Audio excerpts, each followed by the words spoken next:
રાષ્ટ્રીય શિક્ષણ નીતિ 2020ના આધારે નિપુણ ભારત અભિયાન સાથે સંરેખિત દિશામાં ગુજરાત સરકારના શિક્ષણ વિભાગ દ્વારા સઘન રીતે અમલીકૃત થવા જઈ રહ્યું છે નિપુણ ગુજરાત અભિયાન. રાષ્ટ્રીય શિક્ષણ નીતિ અનુરૂપ 5+3+3+4નો અભ્યાસક્રમ ગુજરાતે સ્વીકાર્યો છે. તેના પાયામાં છે 3 વર્ષથી 8 વર્ષના બાળકોનું 5 વર્ષનું ફાઉન્ડેશનલ લર્નિંગ. આ ફાઉન્ડેશનલ લર્નિંગ દરમિયાન ગુજરાતના બાળકો વાંચન, લેખન અને ગણનની નિપુણતા મેળવે તે જરૂરી છે, જેથી આ કૌશલ્યોમાં તમામ બાળકો માટે નિપુણતા પ્રાપ્તિનું લક્ષ્ય રખાયું છે. 3 વર્ષના આ નિપુણ ગુજરાત અભિયાનમાં ભાગ લેશે બાલવાટિકા, પહેલા અને બીજા ધોરણના તમામ બાળકો અને તેમની નિપુણતા કેળવશે તેઓના જ વર્ગ શિક્ષકો. આ અભિયાન બાળકોની પાયાની સાક્ષરતા અને સંખ્યા જ્ઞાન મજબૂત કરશે અને વર્તમાન તથા ભવિષ્યની ક્ષમતા વિકાસને સુદૃઢ બનાવશે. બેઝલાઇન, મિડલાઇન અને એન્ડલાઇન સર્વે થકી બાળકોની વયકક્ષા અનુસાર દર વર્ષે થશે મૂલ્યાંકન પ્રક્રિયા. અભિયાનમાં સામેલ દરેક બાળકનું થશે મૂલ્યાંકન. લેખન, ગણન અને વાંચનની ક્ષમતા અનુસાર દરેક બાળક ઉદયમાન બાળક, પ્રગતિશીલ બાળક અથવા નિપુણ બાળક તરીકે ઓળખાશે. સંબંધિત વર્ગ શિક્ષકો દ્વારા ઉદયમાન બાળક અને પ્રગતિશીલ બાળક માટે વિશેષ પ્રયાસો હાથ ધરીને પોતાના વર્ગખંડનું દરેક બાળક નિપુણ બાળક બને તે માટે મિશન મોડમાં સઘન કામગીરી કરવામાં આવશે. AI આધારિત અદ્યતન ટેકનોલોજીથી સુસજ્જ વિદ્યા સમીક્ષા કેન્દ્ર દ્વારા નિપુણ ગુજરાત અભિયાનનું માઇક્રો લેવલ મોનિટરિંગ અને એનાલિસિસ કરવામાં આવશે. નિપુણ ગુજરાત અભિયાનની સફળતા માટે સમાજ અને વાલીઓની સહભાગિતા પણ ખૂબ જ મહત્વની છે, જેના ભાગરૂપે શાળા વ્યવસ્થાપન સમિતિ જેવા સામૂહિક ભાગીદારીના પ્રયાસોમાં મારું બાળક નિપુણ બાળક હેઠળ માતા ગ્રુપની રચના થશે. આ અભિયાનમાં સામેલ બધા જ બાળકોની નિપુણતાની લક્ષ્ય પ્રાપ્તિ પછી નિપુણ શાળા તરીકે સિદ્ધિ મેળવનારી શાળા, SMC, શિક્ષકો અને માતા ગ્રુપ્સનું ગુજરાત સરકાર વતી નિપુણ ઉત્સવમાં સન્માન કરવામાં આવશે.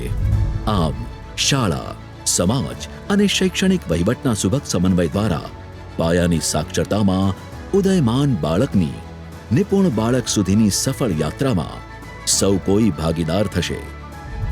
આવો માનનીય મુખ્યમંત્રી શ્રી ભૂપેન્દ્રભાઈ પટેલની પ્રેરક ઉપસ્થિતિમાં આ અભિયાનનો શુભારંભ કરી નિપુણ બાળક, નિપુણ શાળા, નિપુણ ગુજરાતથી નિપુણ ભારતની યાત્રાના સહભાગી બની વિકસિત ભારતના સ્વપ્નને સાકાર કરીએ.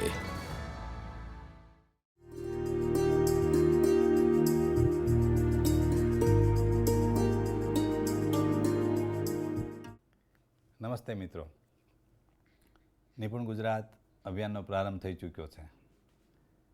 બાલવાટિકાથી લઈ અને ધોરણ 5 સુધીના તમામ બાળકો નિપુણ બને, એટલે કે પાયાની સાક્ષરતા અને સંખ્યા જ્ઞાનમાં નિપુણતા કેળવે, એ બધું જ આપણે સહિયારા પ્રયાસ દ્વારા સુનિશ્ચિત કરવાનું છે. અને આ જે પાયાની સાક્ષરતા અને સંખ્યા જ્ઞાન એ એવું અનિવાર્ય તત્વ છે કે જેના દ્વારા કોઈ પણ બાળક જે છે એ ભવિષ્યમાં એને આગળ ભણવું હોય કે આગળ જીવનમાં અન્ય કોઈ વ્યવસાય કરવો હોય, તે દરેક બાબતમાં એ પાયાની અને મહત્ત્વની કડી બની રહે છે. કોઈ પણ દેશનું ભવિષ્ય વધારે સારું બને એ માટે એનું પ્રાથમિક શિક્ષણ જરૂરી છે. અને પ્રાથમિક શિક્ષણમાં પણ જે મુખ્ય બાબતો જે છે એ પાયાની સાક્ષરતા અને સંખ્યા જ્ઞાન, એટલે કે વાંચન, લેખન અને ગણન, આ બાબતો વધારે મહત્ત્વની બની રહે છે. અને એની માટે આપણે તારીખ 1 ઓગસ્ટ 2026ના રોજ એક બેઝલાઇન સર્વે કરવા જઈ રહ્યા છીએ. આ બેઝલાઇન સર્વે શા માટે?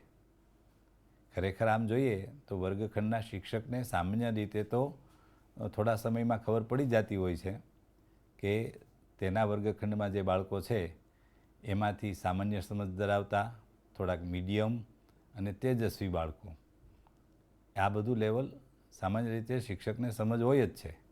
પરંતુ એક સાયન્ટિફિક પ્રોસેસ, જેને કે એક રિસર્ચના સ્વરૂપમાં જ્યારે કોઈ આપણે કામને કરી રહ્યા હોય ત્યારે એક બેઝલાઇન હોવું જરૂરી છે બેઝલાઇન એટલા માટે કે નિદાન જો ચોક્કસ હશે કે બાળક કોઈ સમયે એની શૈક્ષણિક સ્થિતિ કઈ છે, જો પહેલેથી સુનિશ્ચિત થશે તો આખા વર્ષ દરમિયાન આપણે કઈ રીતે આખો શૈક્ષણિક કાર્યક્રમ કરવો કે જેથી કરી એ બાળકને પોતાના સ્તરથી વધારે આગળ જાય અને નિપુણતા કેળવે, એ આખો માર્ગ જે છે એ આપણે નિશ્ચિત કરી શકીએ છીએ. માટે બેઝલાઇન સર્વે ખૂબ જરૂરી છે, કારણ કે આપણે એક સાયન્ટિફિક વેમાં આગળ વધવું છે. તદુપરાંત બેઝલાઇન સર્વેમાં મિત્રો અમે આપ સૌની પાસે એ આશા રાખીએ છીએ અને અમને પણ પહેલેથી અનુભવો ખૂબ સારા છે કે શિક્ષકો જે છે એ પોતે ખૂબ જ પ્રામાણિકતાથી અને તટસ્થ રીતે આ કાર્ય કરશે. અને આ પ્રામાણિકતાથી અને તટસ્થતાથી જે આપને ડેટા મળશે એનું આપણે અભ્યાસ કરીશું અને એ પ્રમાણે આખો આગળનો જે કાર્યક્રમ છે, જે આપણો 3 વર્ષનો કાર્યક્રમ છે, એ આપણે વધારે સારી રીતે સુનિશ્ચિત કરી શકીશું. અને આ બેઝલાઇન સર્વે માત્ર આપણે એટલું નક્કી કરવાનું છે કે બાળક અત્યારે કઈ સ્થિતિમાં છે. જો અત્યારે વ્યવસ્થિત નિદાન થઈ જશે તો આગળ બાળકની પ્રગતિ છે એ વધારે આપણે સારી રીતે કરી શકીશું. તદુપરાંત બેઝલાઇનના પછીના દિવસોમાં એક આપણે બાહ્ય મૂલ્યાંકન પણ કરવા જઈ રહ્યા છીએ. બાહ્ય મૂલ્યાંકન એટલા માટે જરૂરી છે કે આપણે આખો જે કાર્યક્રમ છે, આખું જે અભિયાન જે છે એ સાયન્ટિફિક વેમાં કરવા જઈ રહ્યા છીએ. તો બાહ્ય મૂલ્યાંકનકાર પણ રેન્ડમલી પસંદ કરેલી કોઈ સ્કૂલમાં આવશે અને ત્યાંનું રિઝલ્ટ ચેક કરશે, પોતે પણ મૂલ્યાંકનની અને વેરિફિકેશનની કામગીરી કરશે. અને આ દરમિયાન આપણે જે પારદર્શક રીતે કરેલી કામગીરી જે છે એનું પણ ત્યાં વેલિડેશન થશે.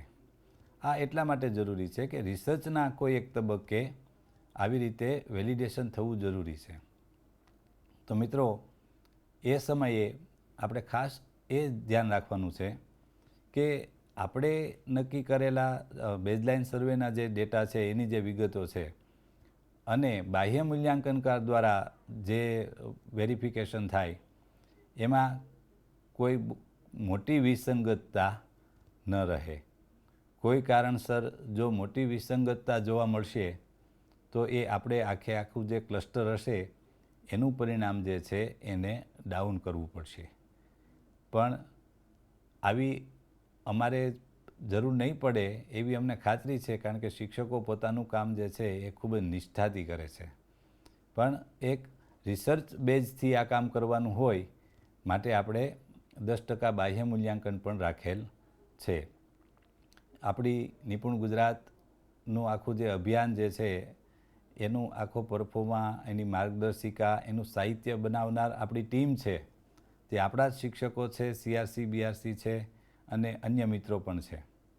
આ બધાનો પણ આ તકે હું ખૂબ આભાર માનું છું કે એ લોકોએ એવું સરસ સાહિત્ય નિર્માણ કર્યું છે કે તમને પણ આ સાયન્ટિફિક વેમાં કામ કરવાની મજા આવશે. અને આજે હવે આ નિપુણ ગુજરાતની જે ટીમ છે એ આ બેઝલાઇન સર્વે કેમ કરવો, કેવી રીતે એનું માર્કિંગ કરવું અને કઈ રીતે પદ્ધતિસર આગળ વધવું એ બાબતની પણ આપણને સૌને સારી એવી સમજ આપવાના છીએ.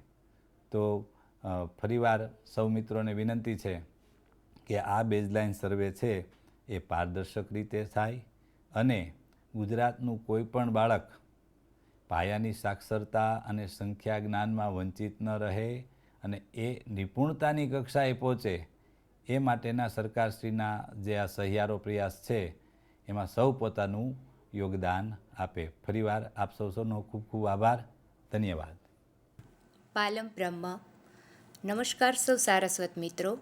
નિપુણ ગુજરાત અભિયાન અંતર્ગત આપ સૌનું સ્વાગત છે.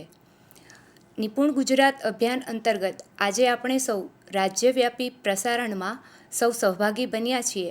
ત્યારે આપણી વચ્ચે શ્રી નિષ્ણાંત એવા ND પરમાર સાહેબ ઉપસ્થિત છે, તો એમને વિનંતી કરીએ કે એમના માર્ગદર્શનથી આપણને માર્ગદર્શિત કરે. નમસ્કાર સાહેબ શ્રી. નિપુણ ગુજરાત વિશે આપનું શું કહેવું છે?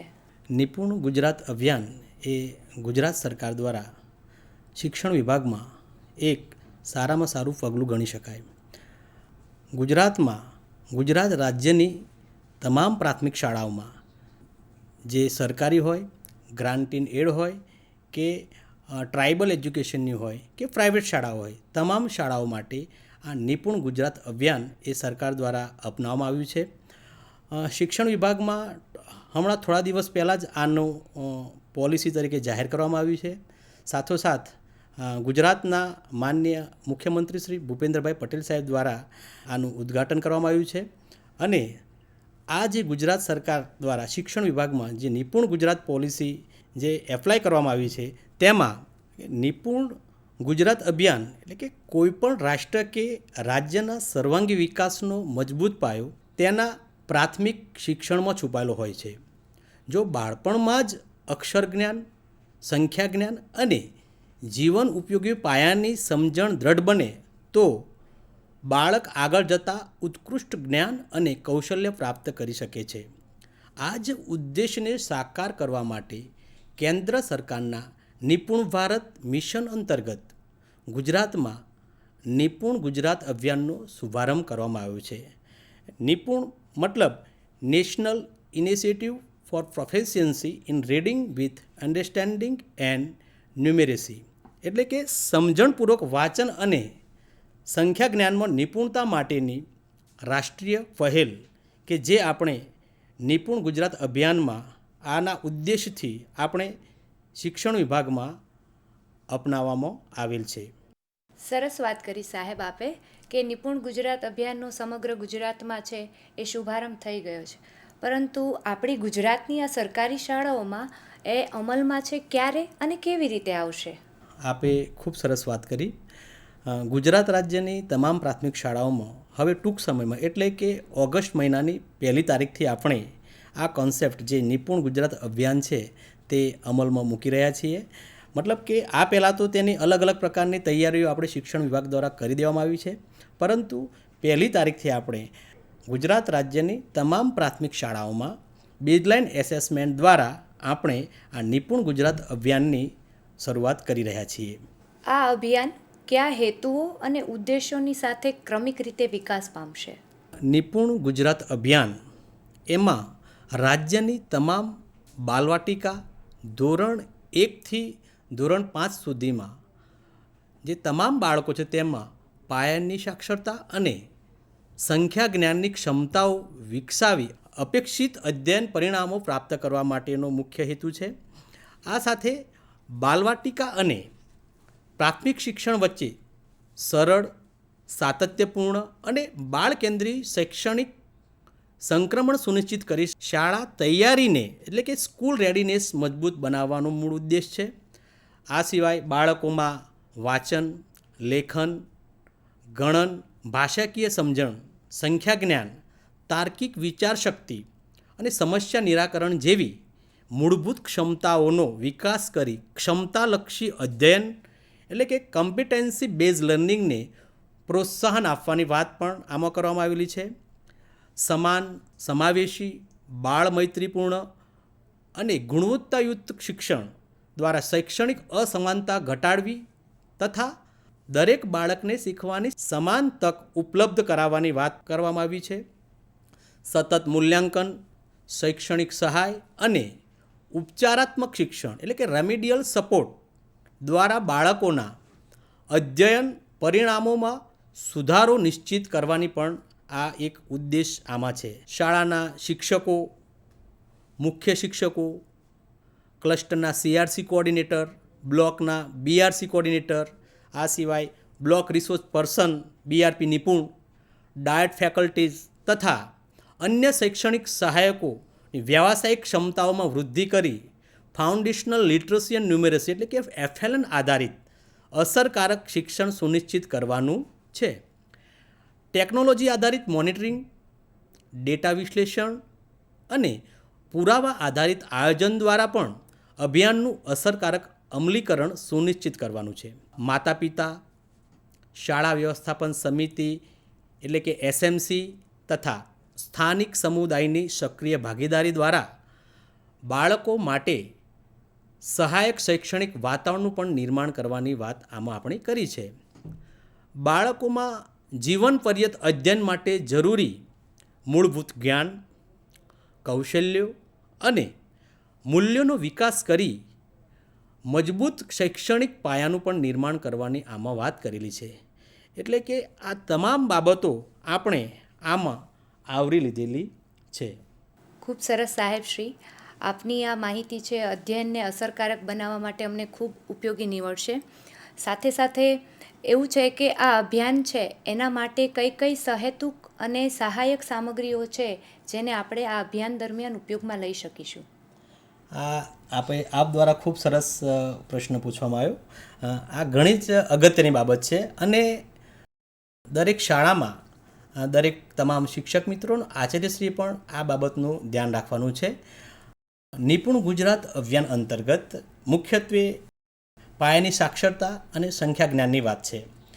એટલે કે ગુજરાતી અને ગણિત વિષયનું જ આપણે સંપૂર્ણ આમાં ચર્ચા કરી રહ્યા છીએ.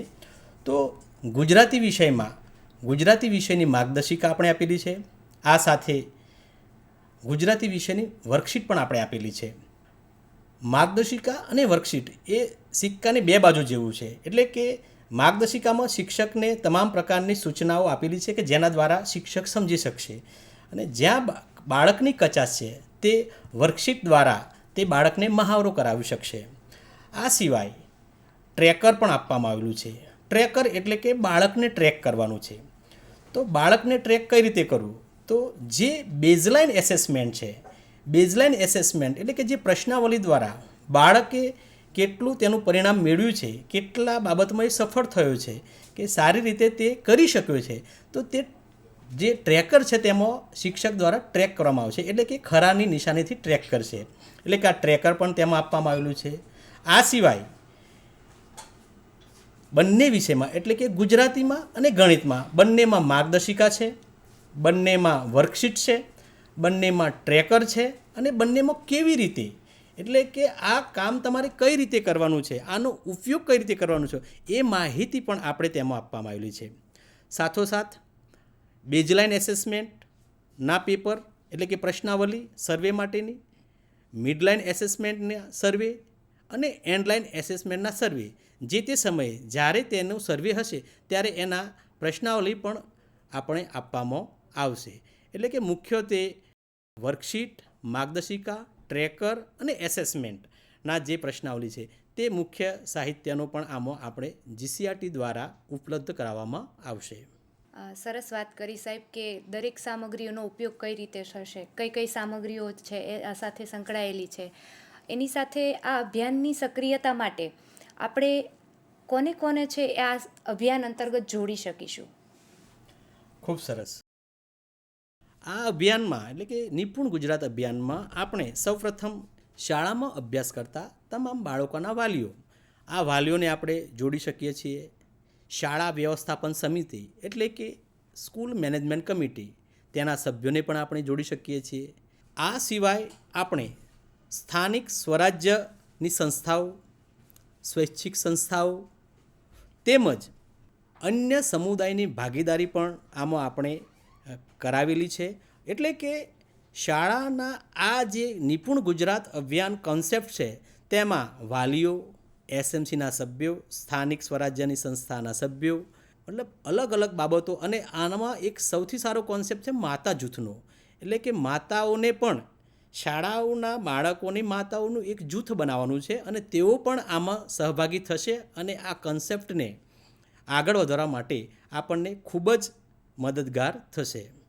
સરસ વાત કરી સાહેબશ્રી આપે કે દરેક જૂથમાં કયા કયા વ્યક્તિઓને આપણે જોડીશું અને એના સાથે એમની કામગીરી કે આપણી સાથે કઈ રીતે સક્રિયતાથી કામ કરશે. હવે આની સાથે સાથે સાહેબ આપશ્રીને હું એક પ્રશ્ન એવો પૂછવા માંગુ છું કે એ પ્રક્રિયા દરમિયાન આપણે કયા લક્ષ્યાંકો પ્રાપ્ત કરવાના રહેશે? લક્ષ્યાંકો પ્રાપ્ત કરવાના એટલે કે જે તે ધોરણના એટલે કે બાલવાટિકાથી ધોરણ 5 સુધીનો આપણે કોન્સેપ્ટ લીધેલો છે. એટલે કે બાલવાટિકા ધોરણ 1, ધોરણ 2, ધોરણ 3, ધોરણ 4 અને ધોરણ 5 તેની અંદર જે આપણે કરિક્યુલમ ગોલ હોય છે તેના દ્વારા જે સી એટલે ક્ષમતાઓ હોય છે અને ક્ષમતાઓમાંથી આપણે જે એલો લર્નિંગ આઉટકમ જે અધ્યયન નિષ્પત્તિ હોય છે તે જે તે ધોરણ સાથેનું એક એના એલો નક્કી કરેલા છે એને એ એલોનું મિનિમમ લેવલ એટલે કે આટલું તો સંખ્યા જ્ઞાન અને આટલી પાયાની સાક્ષરતા તો હોવી જ જોઈએ, એટલે એ આધારે આ લક્ષ્યાંકો આપણે નક્કી કરવામાં આવેલા છે. સાહેબશ્રીએ વાત કરી એ મુજબ આપણે છે લક્ષ્યાંકો પ્રાપ્ત કરવાના છે. લક્ષ્યાંકોની સાથે સાથે છે એમને માટે પ્રેરક અને પ્રોત્સાહનની પણ ખૂબ જરૂર હોય છે. તો સાહેબ આપશ્રીને મારો એવો પ્રશ્ન છે કે પ્રગતિ અને પ્રોત્સાહન માટે કઈ પ્રક્રિયા રહેશે? પ્રગતિ અને પ્રોત્સાહન માટે આપણે અલગ અલગ પ્રકારના કોન્સેપ્ટ મૂકેલા છે. તેમાં એક તો મારું બાળક નિપુણ બાળક એક આ કોન્સેપ્ટ મૂકેલો છે. આની અંદર નિપુણ ગુજરાત અભિયાન અંતર્ગત આપણે શાળા વ્યવસ્થાપન સમિતિ અને વાલીનો સંપર્કની આપણે આગળ વાત કરી હતી. આ સાથોસાથ એક માતા જૂથ તરીકેની પણ વાત કરી. 3 થી 5 બાળકોના માતાનું એક જૂથ બનાવવામાં આવશે અને તે માતાઓ દ્વારા પણ શાળા કક્ષાએ મુલાકાત લઈ તેમના બાળકોનું જે શૈક્ષણિક કાર્ય છે તે અને તેમની જે જરૂરિયાત છે તે મુજબ આ માતા જૂથ છે તે સંકલનમાં રહી અને પોતાના બાળકો કેટલી સિદ્ધિ પ્રાપ્ત કરી છે તેની ચર્ચા કરશે. શાળાની અંદર આ માતાઓનું જૂથ આવશે, જે તે શાળાના વર્ગ શિક્ષકશ્રીને મળશે, શાળાના આચાર્યશ્રી સાથે ચર્ચા કરશે અને અન્ય એસએમસીના સભ્યો સાથે પણ આ લોકો ચર્ચા કરી શકશે. આ માતા જૂથ એક એવો નવો કોન્સેપ્ટ આપણે લાવ્યા છે કે જેના દ્વારા માતાઓ પણ આના પોતાના બાળકોની સિદ્ધિ વિશે જાગૃત રહે અને તેઓ પોતાના બાળકોની અધ્યયનની સિદ્ધિ કેટલી પ્રાપ્ત કરી છે તે પણ જાણી શકે. આના માટે આપણે મારું બાળક નિપુણ બાળકનો કોન્સેપ્ટ આપણે લાવ્યા છીએ. આ સિવાય આપણે નિપુણ પખવાડિયું નામનો કોન્સેપ્ટ પણ આપણે લીધો છે. આની અંદર શાળા અને સમુદાયની ભાગીદારીથી આપણે પુસ્તકાલયનો ઉપયોગ કરવાનો છે. ગામના પુસ્તકાલય, શાળાના પુસ્તકાલય, બાળકોને ત્યાં લઈ જવાના છે અને આ પખવાડિયાના ઉજવણીમાં આપણે કાવ્યગાન કરવાના છે. બાળકો સાથે આવી પ્રવૃત્તિઓ કરાવવાની છે, કાવ્યગાન તેમજ પુસ્તકાલયનો મુલાકાત, પપેટ શો, અલગ અલગ વાર્તાઓ દ્વારા ચર્ચા, વાર્તાઓ દ્વારા નાટ્યકરણ કરાવડાવવું, આ બધી બાબતો આ નિપુણ પખવાડિયા કોન્સેપ્ટમાં આપણે કરવાની છે, જેનાથી બાળકો રસભર આમાં કામ કરે, એમને એક આનંદ આવે અને તેઓ આ કોન્સેપ્ટને આગળ વધારવા માટે આપણને સહભાગી થાય. ટૂંકમાં આ જનજાગૃતિ માટે તેમજ શાળાના બાળકોનું એક સિદ્ધિ પ્રાપ્ત થાય તેના માટે આપણે આ નિપુણ પખવાડિયા કોન્સેપ્ટ પણ આપણે ઉજવવાનો છે. આ નિપુણ પખવાડિયા કોન્સેપ્ટ છે તે સમુદાયની ભાગીદારી, શાળા સાથે જોડાણ અને આપણું પ્રાથમિક શિક્ષણના તમામ બાળકો, તમામ શાળાઓનું જે શિક્ષણ છે વેગવંતું બને તેના માટે ખાસ આ કોન્સેપ્ટ આપણે મૂકવામાં આવેલો છે. આ સિવાય નિપુણ શાળા તરીકેનો પણ આપણે એક કોન્સેપ્ટ લીધેલો છે. નિપુણ શાળામાં બાલવાટિકાથી ધોરણ 5 સુધીના જે બાળકો છે તેમાં તમામ વર્ગની અંદર જે આપણે અલગ અલગ રેશિયો આપ્યો કે એ રેશિયા પ્રમાણે ઉદયમાન બાળકો, પ્રગતિશીલ બાળકો, નિપુણ બાળકો, આવો જે કોન્સેપ્ટ છે કે જે 30% સુધીના જે કોન્સેપ્ટ જે વિધાનો છે એ સિદ્ધ કરશે એ ઉદયમાન બાળકો, જ્યારે 31થી 79 જેટલા ટકાવારી પ્રાપ્ત કરે છે તે પ્રગતિશીલ બાળકો અને 80% કે તેથી ઉપરનો જે વિધાનો પ્રાપ્ત કરે છે તે નિપુણ બાળકોનો કોન્સેપ્ટ મૂક્યો છે. એ જ રીતે આખી શાળાના જે ધોરણ બાલવાટિકાથી ધોરણ 5 સુધીના જે બાળકો છે તે બાળકોનું જો અધ્યયન સિદ્ધિ આ રીતે 80% ઉપર થઈ જાય તો તે શાળાને આપણે નિપુણ શાળા તરીકે ઓળખીશું. આ રીતે પસંદ થયેલ નિપુણ શાળા કે જેણે પોતાના શાળાનો 80% ઉપરનો રેશિયો પ્રાપ્ત કરી લીધો છે તો આ શાળાને આપણે રાજ્ય કક્ષાએ સન્માનિત પણ કરવાના છીએ. આ સિવાય આપણે નિપુણ ઉત્સવ પણ ઉજવવાના છીએ. નિપુણ ઉત્સવમાં આપણે ક્લસ્ટર કક્ષાએથી એટલે કે શરૂઆતમાં તો શાળા કક્ષાએથી જ શાળા કક્ષાએ આપણે જે કાર્યક્રમો કર્યા છે એ સાથે ક્લસ્ટર કક્ષાએ, તાલુકા કક્ષાએ અને જિલ્લા કક્ષાએ અલગ અલગ આપણે આના ઉત્સવ ઉજવવાના છીએ. તેમાં અલગ અલગ હરીફાઈઓ રાખીશું. વાંચન હરીફાઈ, લેખન હરીફાઈ, આવા હરીફાઈ દ્વારા આપણે આ ઉત્સવ ઉજવવાના છીએ. આ સિવાય વાંચન લેખનની જે અલગ અલગ પ્રયુક્તિઓ શિક્ષણની નવી પદ્ધતિઓ અને TLM દ્વારા જે પણ કંઈક નવીન કરવામાં બાળકો દ્વારા આવ્યું છે, આ તમામ બાબતોનું આપણે એક શ્રેષ્ઠ પ્રકારનું પ્રદર્શન પણ યોજવામાં આવશે. જે શાળાના બાળકોએ સૌથી શ્રેષ્ઠ પ્રદર્શન કર્યું હશે તેમને પણ આપણે સન્માન કરવામાં આવશે. નિપુણ ઉત્સવ કોન્સેપ્ટમાં આપણે SMCને પણ સહભાગી કરીશું, વાલીઓને પણ સહભાગી કરીશું, માતા જૂથને પણ સહભાગી કરીશું અને આ કોન્સેપ્ટ દ્વારા આ બધા વ્યક્તિ મળીને એક ઉત્સવ ઉજવશે, જેથી મારી શાળા આપણી શાળા જેવો કોન્સેપ્ટ થશે અને તમામ વાલીઓ અને SMC અને માતા જૂથનું શાળા સાથે જોડાણ થશે, જેથી આ ઉત્સવથી જનજાગૃતિ ખૂબ જ મજબૂત બનશે. સાહેબે વાત કરી એમ કે પ્રગતિને છે એ પ્રોત્સાહન એક ખૂબ સારું પ્રેરક બળ પૂરું પાડતું હોય છે, ત્યારે ખાસ કરીને આ શાળા કક્ષાએ છે કે શાળાઓએ છે કેવી તૈયારી કરવી પડશે? આમાં શાળા કક્ષાએ શાળાના આચાર્યશ્રીએ શાળા વ્યવસ્થાપન સમિતિ એટલે કે SMC સાથે સંકલન કરવું પડશે. સાથોસાથ શાળાના તમામ સ્ટાફ સાથે મિટિંગ કરી અને આ જે કોન્સેપ્ટ છે નિપુણ ગુજરાત અભિયાન, આની સમજ આપવી પડશે. તમામ શાળા સ્ટાફે એટલે કે શાળાના આચાર્યશ્રી અને શાળાનો સ્ટાફ એ અંદર ચર્ચા કરી અને આ નિપુણ ગુજરાત અભિયાનને સફળ કરવા માટે શાળાના બાળકોની પોતાની સિદ્ધિ જે છે તે હાંસલ કરવા માટે આમને શાળાના તમામ સ્ટાફે રોજનું એટલે કે ડે ટુ ડેનું પ્લાન કરવું પડશે. એટલે કે રોજબરોજનું આયોજન એમણે નક્કી કરી લેવું પડશે કે કઈ રીતે આ કાર્યક્રમને આગળ ધપાવવા માટે, આ કાર્યક્રમને સફળ બનાવવા માટે આપણે શાળા કક્ષાએ માઇક્રો પ્લાનિંગ કરવું પડશે અને જેથી આ આયોજનથી જ બાળકોની જે સિદ્ધિ છે તે આપણે મેળવી શકીશું. સરસ વાત કરી સાહેબ શ્રી આપે કે દિવસના આયોજન દ્વારા છે આપણે એક સિદ્ધિ સુધી પહોંચી શકીશું. અને એવું જાણવા મળ્યું છે કે નિપુણ ગુજરાત અભિયાન છે એ 3 વર્ષ માટેનો છે, તો આ નિપુણતાના સ્તર માટે ત્રિવર્ષીય લક્ષ્યાંકો શું રહેશે? નિપુણ ગુજરાત અભિયાન જે છે તેમાં આ જે આપણો કોન્સેપ્ટ છે તે 3 વર્ષનો કોન્સેપ્ટ રાખવામાં આવ્યો છે. એટલે કે આ વર્ષથી જોઈએ તો 2026-27, પછી 2027-28 અને ત્રીજું વર્ષ એટલે કે 2028-29. એટલે કે આપણે જે નિપુણતા હાંસલ કરવાની છે એ છેલ્લા 3 વર્ષની અંદર તો આ પૂર્ણ કરવું જ પડશે. એટલે કે એક શાળા અને શાળાના વર્ગખંડની વાત કરીએ તો કોઈ એક બાળક છે જે 30%, 0થી 30%, એટલે કે કોઈ પણ 30% સુધીના વિધાનો સિદ્ધ કરે છે તો તે ઉદયમાન બાળક તરીકે આપણે ઓળખીએ છીએ. 31થી 79 સુધીના વિધાનો એ સિદ્ધ કરે છે તો એને પ્રગતિશીલ બાળક તરીકે આપણે ઓળખીએ છીએ. અને 80 કે તેથી ઉપર આપણે સિદ્ધ કરે છે એ બાળક તો એને નિપુણ બાળક છે. એટલા માટે વર્ગખંડ અને શાળા માટે પણ આપણે આ રીતે નક્કી કરવાનું છે. સર, આ નિપુણ ગુજરાત અભિયાન અંતર્ગત આપણા જે નિપુણતાના સ્તરો છે તેમના વિશે થોડો પ્રકાશ પાડો. હા, જરૂરથી. નિપુણતાના જે સ્તર છે નિપુણ ગુજરાત અભિયાન અંતર્ગત 3 બાબતમાં આપણે વિભાજિત કરવામાં આવ્યા છે.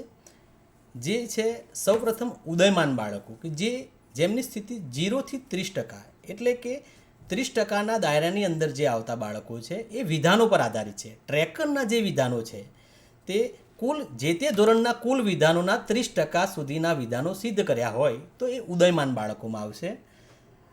આ પછી આવશે પ્રગતિશીલ બાળક, એટલે કે 31%થી 79% સુધી, જેમાં જે બાળકો જે એના ટ્રેકરના જે વિધાનો છે તે 31% કે તેથી વધુ અને 79%થી ઓછા તેની અંદરના જે વિધાનો સિદ્ધ કર્યા હશે તેઓ પ્રગતિશીલ બાળક તરીકે આપણે ઓળખીશું.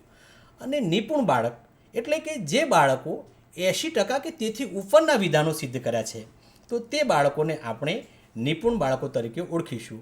આમ મુખ્ય 3 જૂથમાં આપણે વહેંચેલા છે, જેને ઉદયમાન બાળકો, પ્રગતિશીલ બાળકો અને નિપુણ બાળકો તરીકે આપણે ઓળખીશું. વિવિધ સ્તરોની સાથે છે આ નિપુણ ગુજરાત અભિયાન છે એ ધીમે ધીમે પ્રગતિશીલ બની રહ્યું છે અને એમની સાથે છે કે શિક્ષકો માટે આ બાબતે છે કોઈ તાલીમનો કાર્યશાળા રહેશે કે કેમ? આ ખૂબ જ સરસ વાત કરી તમે.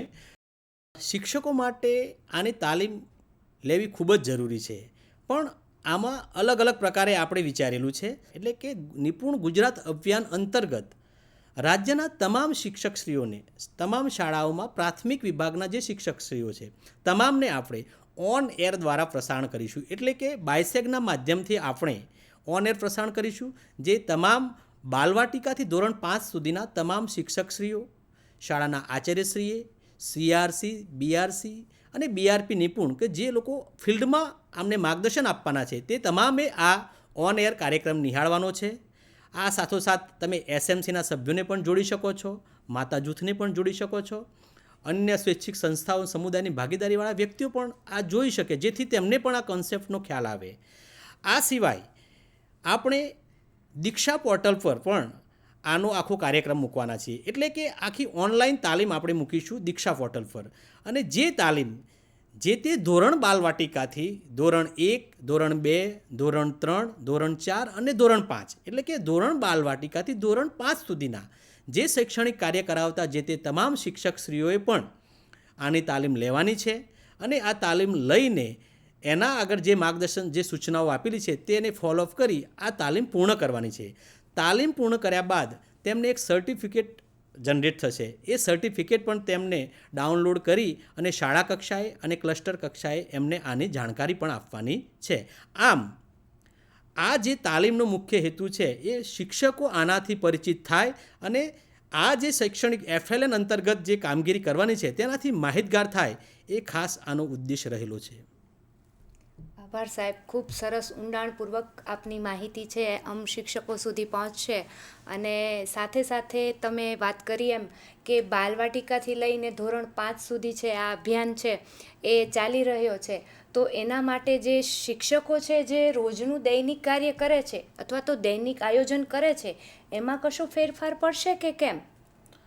ના, જે રૂટીન કાર્યક્રમ છે શાળાઓનું, કે જે રોજનું જે આયોજન છે તેમાં સીધો કોઈ ફેરફાર કરવાનો નથી.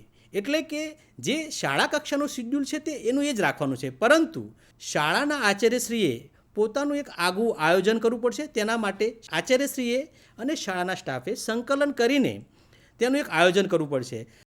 જે શાળાઓની જરૂરિયાત હોય અને શાળાનો સ્ટાફ અને શાળા જો સહમત હોય તો 0 ટાઈમ એટલે કે સમયદાન માટે પણ તેઓ કરી શકે છે.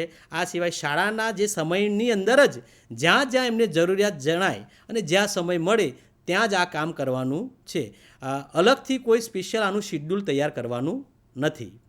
સરસ વાત કરી સાહેબ કે આયોજન છે એ કોઈ કાર્યક્રમને સફળ બનાવવા માટે આયોજન છે એ લગભગ 50% સફળતા અપાવી દેતું હોય છે. ત્યારે આપ સાહેબશ્રીને હું એવું પૂછવા માગું છું કે શિક્ષણ કાર્યની સાથે સાથે આ બધી પ્રક્રિયા શરૂ છે, ત્યારે વિદ્યાર્થીઓનું ખાસ કરીને મૂલ્યાંકન છે આ નિપુણ ગુજરાત અભિયાન અંતર્ગત કઈ રીતે કરવામાં આવશે? ખૂબ સરસ વાત કરી તમે. આમાં જે મૂલ્યાંકનની બાબત છે એ મુખ્ય ભાગ ભજવે છે. એટલે કે બાળકોની સિદ્ધિ કેટલી હાંસલ થઈ છે એ આપણે જોવું હશે તો મૂલ્યાંકનથી જ ખ્યાલ આવશે. એટલા માટે સૌપ્રથમ આપણે પ્રથમ તબક્કામાં બેઝલાઇન એસેસમેન્ટ આપણે કરવાના છીએ. આ જે બેઝલાઇન એસેસમેન્ટ છે તેની અંદર પ્રશ્નાવલી આપવામાં આવી હશે. તેના દ્વારા જે તે ધોરણના તમામ બાળકોનું એટલે કે બાલવાટિકાથી ધોરણ 5 સુધીના તમામ બાળકોનું આ પ્રશ્નાવલી દ્વારા આપણે સર્વે કરવાનો છે, જેમાં જે તે શાળાએ પોતાના વર્ગના એટલે કે બાલવાટિકાથી ધોરણ 5ના તમામ બાળકોનો સમાવેશ કરવાનો છે. અને આ સર્વે કર્યા બાદ તેની તપાસણી કરીને તમારે જોવાનું છે જે તે વિષયના જે ટ્રેકર આપવામાં આવેલા છે એ ટ્રેકરમાં આ પ્રશ્ન મુજબ કેટલા પ્રશ્નોની એણે સિદ્ધિ હાંસલ કરી છે, એટલે કે કેટલા વિધાનો સિદ્ધ કર્યા છે. એ વિધાનોને આધારે આપણને ખ્યાલ આવશે કે એ બાળકો છે તે ઉદયમાનમાં છે, પ્રગતિશીલમાં છે કે નિપુણમાં. અને આના આધારે આ જે ટ્રેકરમાં જે આપણે સિદ્ધિનું જે ખરાનું ટીક કર્યું છે તેના આધારે ઓનલાઈન વિદ્યા સમીક્ષા કેન્દ્ર દ્વારા પણ તેની ઓનલાઈન એન્ટ્રી દરેક શાળાની કરવામાં આવશે. અને તેના દ્વારા આખું પરિણામ છે તે જનરેટ થશે, જે તમામ બાળકનું, શાળાનું, ક્લસ્ટરનું, તાલુકા કક્ષા અને જિલ્લા કક્ષાનું કેટલું પરિણામ આવ્યું તે પણ આપણે જોઈ શકશું. જેના દ્વારા આપણને ખ્યાલ આવશે કે કઈ શાળાના અથવા તો કયા ધોરણના કેટલા બાળકો હાલ કયા જૂથમાં છે તે પણ આપણે જાણી શકીશું. આભાર સાહેબ. મૂલ્યાંકનના માપદંડો અને તેના આધારે પ્રાપ્ત થતા પરિણામો છે એ બાદની પ્રક્રિયા શું રહેશે? મૂલ્યાંકનના માપદંડો અને પરિણામ આવી ગયા પછીની પરિસ્થિતિ એટલે કે હવે આપણને શાળા કક્ષાએ ખ્યાલ આવી જશે કે કેટલા બાળકો નિપુણ છે, કેટલા પ્રગતિશીલ છે અને કેટલા ઉદયમાન છે. આના આધારે હવે આપણને ખ્યાલ આવશે કે જે બાળકો ઉદયમાન અને પ્રગતિશીલમાં છે તે બાળકો કઈ જગ્યાએ ટ્રેકરના માધ્યમથી આપણને ખ્યાલ આવશે કે કઈ જગ્યાએ અટકી ગયા છે, ક્યાંથી તેમનો ટ્રેક હવે આગળ જતો નથી. તો તેના માટે શિક્ષક માર્ગદર્શિકા દ્વારા વર્કશીટનો ઉપયોગ કરવાનો છે. એટલે કે જ્યાં બાળકો અટકી ગયા છે વર્કશીટ દ્વારા મહાવરો કરાવી અને તેમને આગળ લઈ જવાના છે. જ્યાં સુધી આ નિદાનની પ્રક્રિયા છે ત્યાં બાળક જ્યાં સિદ્ધ ના કરે ત્યાં સુધી આપણે ચાલુ રાખવાની છે. એટલે કે બાળકની સ્થિતિ ઉદયમાનમાંથી પ્રગતિશીલ અને પ્રગતિશીલમાંથી નિપુણમાં જ્યાં સુધી ના જાય ત્યાં સુધી આ જે મહાવરાની પ્રોસેસ છે એ આપણે સતત ચાલુ રાખવાની છે. ખૂબ સરસ સાહેબ, કે એક પછીના એક પગથિયા છે એ ક્રમશઃ આગળ વધતા રહીએ એમ નિપુણ ગુજરાતની અંતથી તરફ આપણે છે ધીમે ધીમે ડગલું ભરતા રહીએ છીએ. ત્યારે સાથે સાથે છે કે પ્રથમ પગથિયું એવું બેઝલાઇન સર્વે, એમના બાદની પ્રક્રિયા શું રહેશે? હા, સૌ પ્રથમ જે આપણે બેઝલાઇન સર્વે કરવાના છે એટલે બેઝલાઇન સર્વેમાં દરેક શાળાને પ્રશ્નાવલી આપવામાં આવશે. દરેક શાળા તેના ધોરણ મુજબ તેનું સર્વે કરશે અને સર્વે જે તે ધોરણના તમામ બાળકોનું કરવામાં આવશે. અને આ બાળકોનું સર્વે બાદ જે એના તપાસણી કાર્યક્રમ બાદ જે તે શાળા પોતાના બાળકો કેટલી સિદ્ધિ હાંસલ કરી છે તે ટ્રેકરના માધ્યમથી જોઈ શકે છે. એટલે કે ટ્રેકરના માધ્યમથી જોશે, જેનાથી ખ્યાલ આવશે કે કેટલા બાળકો ઉદયમાનમાં છે, કેટલા પ્રગતિશીલમાં છે અને કેટલા નિપુણમાં છે.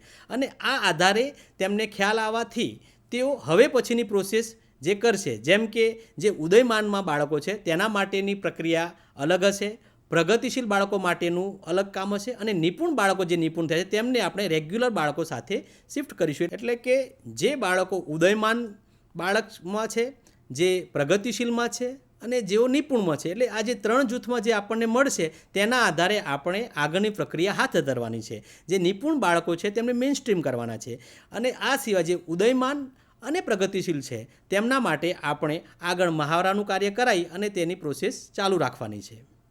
આભાર સર આપનો, કે આપના આવા ખૂબ સરસ માર્ગદર્શનની સાથે સાથે અમને છે એ આ પ્રવાહમાં છે એક સરસ એવી દિશા છે એ ખુલ્લી થતી ગઈ છે અને અમારો જે ધૂંધળો પ્રવાહ હતો એમને આપણે ખૂબ સરસ પ્રકાશિત કર્યો. એ બદલ ખૂબ ખૂબ આભાર. અને શિક્ષક મિત્રો વતી પણ છે આપનો હું આભાર માનું છું. સાથે સાથે નિપુણ ગુજરાત અભિયાન અંતર્ગત જે વ્યક્તિઓ જોડાયેલા છે એમનો પણ ખૂબ ખૂબ આભાર. અને બાળકો માટે આપણે એક નેમ લઈએ કે બાળકોને છે એ નિપુણતા સુધી લઈ જઈએ અને ખરેખર આ અભિયાનને સાર્થક બનાવીએ. આભાર. શિક્ષક મિત્રો, હવે આપણે ગુજરાતી ટ્રેકર વિશેની માહિતી મેળવીશું. નિપુણ ગુજરાતના સ્વપ્નને સાકાર કરનાર ઉત્સાહી શિક્ષકોને મારા નમસ્કાર. નિપુણ ગુજરાત અભિયાનમાં સહભાગી એવા આપ સૌનું સ્વાગત છે. નિપુણ ગુજરાત અભિયાન અંતર્ગત આપણા બાળકોની પાયાની સાક્ષરતા અને સંખ્યા જ્ઞાનના કૌશલ્યની પ્રગતિ યોગ્ય રીતે માપી શકાય તે માટે નિપુણ ગુજરાત ટ્રેકર ખૂબ જ મહત્ત્વનું માધ્યમ છે. આજે આપણે સમજીશું કે બાલવાટિકાથી ધોરણ 5માં ગુજરાતી વિષયના ટ્રેકરનો ઉપયોગ કેવી રીતે કરવો, તેમાં ડેટાની નોંધ કેવી રીતે કરવી, તેમજ બાળકોને શીખવાના સ્તરને કેવી રીતે ટ્રેક કરવું. તો ચાલો આપણે વિગતવાર સમજીએ. સૌપ્રથમ આપણે આ ટ્રેકરમાં ઉપયોગી થનાર સાહિત્યનો પરિચય મેળવીશું. ગુજરાતી સાહિત્યના પરિચયની વાત કરીએ તો સૌપ્રથમ પહેલું છે લક્ષ્યાંકો. તો લક્ષ્યાંકો બાલવાટિકાથી ધોરણ 5 સુધીની અધ્યયન નિષ્પત્તિને આધારે બનાવેલ છે. પ્રશ્નાવલીની વાત કરીએ તો બેઝલાઇન સર્વેની પ્રશ્નાવલીનો અહીંયા તમને એક નમૂનો આપવામાં આવ્યો છે. ત્યારબાદ ટ્રેકરની વાત કરીએ તો ગુજરાતી ટ્રેકરનો નમૂનો અહીંયા આપવામાં આવ્યો છે, જે તમને ફાઉન્ડેશનલ સ્ટેજ માટે અલગ આપવામાં આવશે અને 3 થી 5ના ધોરણ માટે અલગ આપવામાં આવશે. ત્યારબાદ ચોથા સાહિત્યની વાત કરીએ તો કેવી રીતે કરીશુંમાં બેઝલાઇન સર્વે પછી તમારે કેવી રીતે બાળકોને ટ્રેક કરવાના છે તે વિશેની માહિતી આમાં આપવામાં આવી છે. ત્યારબાદ ગુજરાતી FLN શિક્ષક માર્ગદર્શિકાની વાત કરીએ તો તેમાં શિક્ષકે FLN કરાવવા માટેની વધારાના મહાવરા બાળકોને કેવી રીતે કરાવવા તે માટે શિક્ષક માટે માર્ગદર્શિકા આપવામાં આવી છે. ત્યારબાદ બાળકોના વધારાના મહાવરા માટે અહીંથી ગુજરાતી વર્કશીટ આપવામાં આવી છે. વિદ્યાર્થીએ વર્ષ દરમિયાન કેટલા વિધાનો સિદ્ધ કરવાના છે એ હવે જોઈશું. તો બાલવાટિકા ધોરણ 1 અને ધોરણ 2માં વાત કરીએ તો બાલવાટિકામાં વર્ષ દરમિયાન વિદ્યાર્થીને 10 વિધાનો સિદ્ધ કરવાના રહેશે.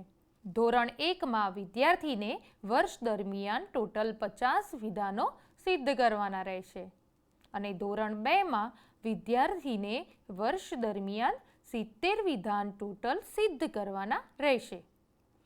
ટ્રેકરની વાત કરીએ તો ટ્રેકરના ફ્રન્ટ પેજ ઉપર વિદ્યાર્થીની મહિના વાઇઝ સ્થિતિ દર્શાવવાની છે અને આ ટ્રેકરમાં બાલવાટિકા માટે પીળો કલર, ધોરણ 1 માટે ગુલાબી કલર અને ધોરણ 2 માટે લીલો કલર વાપરવામાં આવ્યો છે.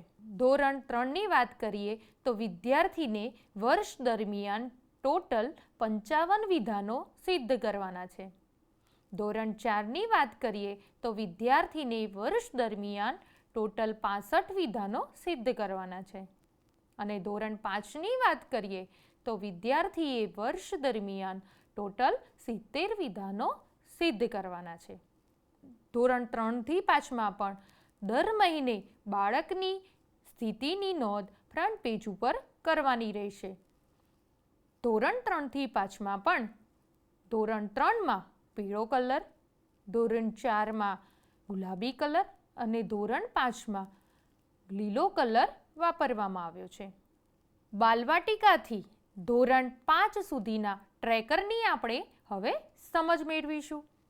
તો ટ્રેકર એ સમગ્ર નિપુણ ગુજરાત અભિયાનમાં એક અગત્યનું માધ્યમ છે જેમાં બાળકની સ્થિતિની નોંધ થાય છે. તો અહીંયા ઉદાહરણ લઈને આપણે સમજીશું. તો જુઓ, બાલવાટિકા માટે મેં આગળ વાત કરી હતી તમને કે પીળો કલર, ધોરણ 1 માટે ગુલાબી કલર અને ધોરણ 2 માટે લીલો કલર. એ જ રીતે ધોરણ 3થી 5માં પણ ધોરણ 3 માટે પીળો કલર, ધોરણ 4 માટે ગુલાબી કલર અને ધોરણ 5 માટે લીલો કલર વાપરેલ છે.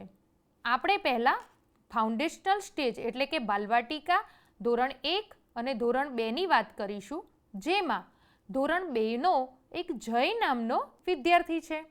તો એ વિદ્યાર્થીને ધોરણ 2ના વિધાનો સિદ્ધ કરવા માટે પીળો કલર, ગુલાબી કલર અને લીલો કલર આ 3 કલરના વિધાનો સિદ્ધ કરવાના રહેશે. હવે તમને એમ થશે કે કેમ 3 કલર?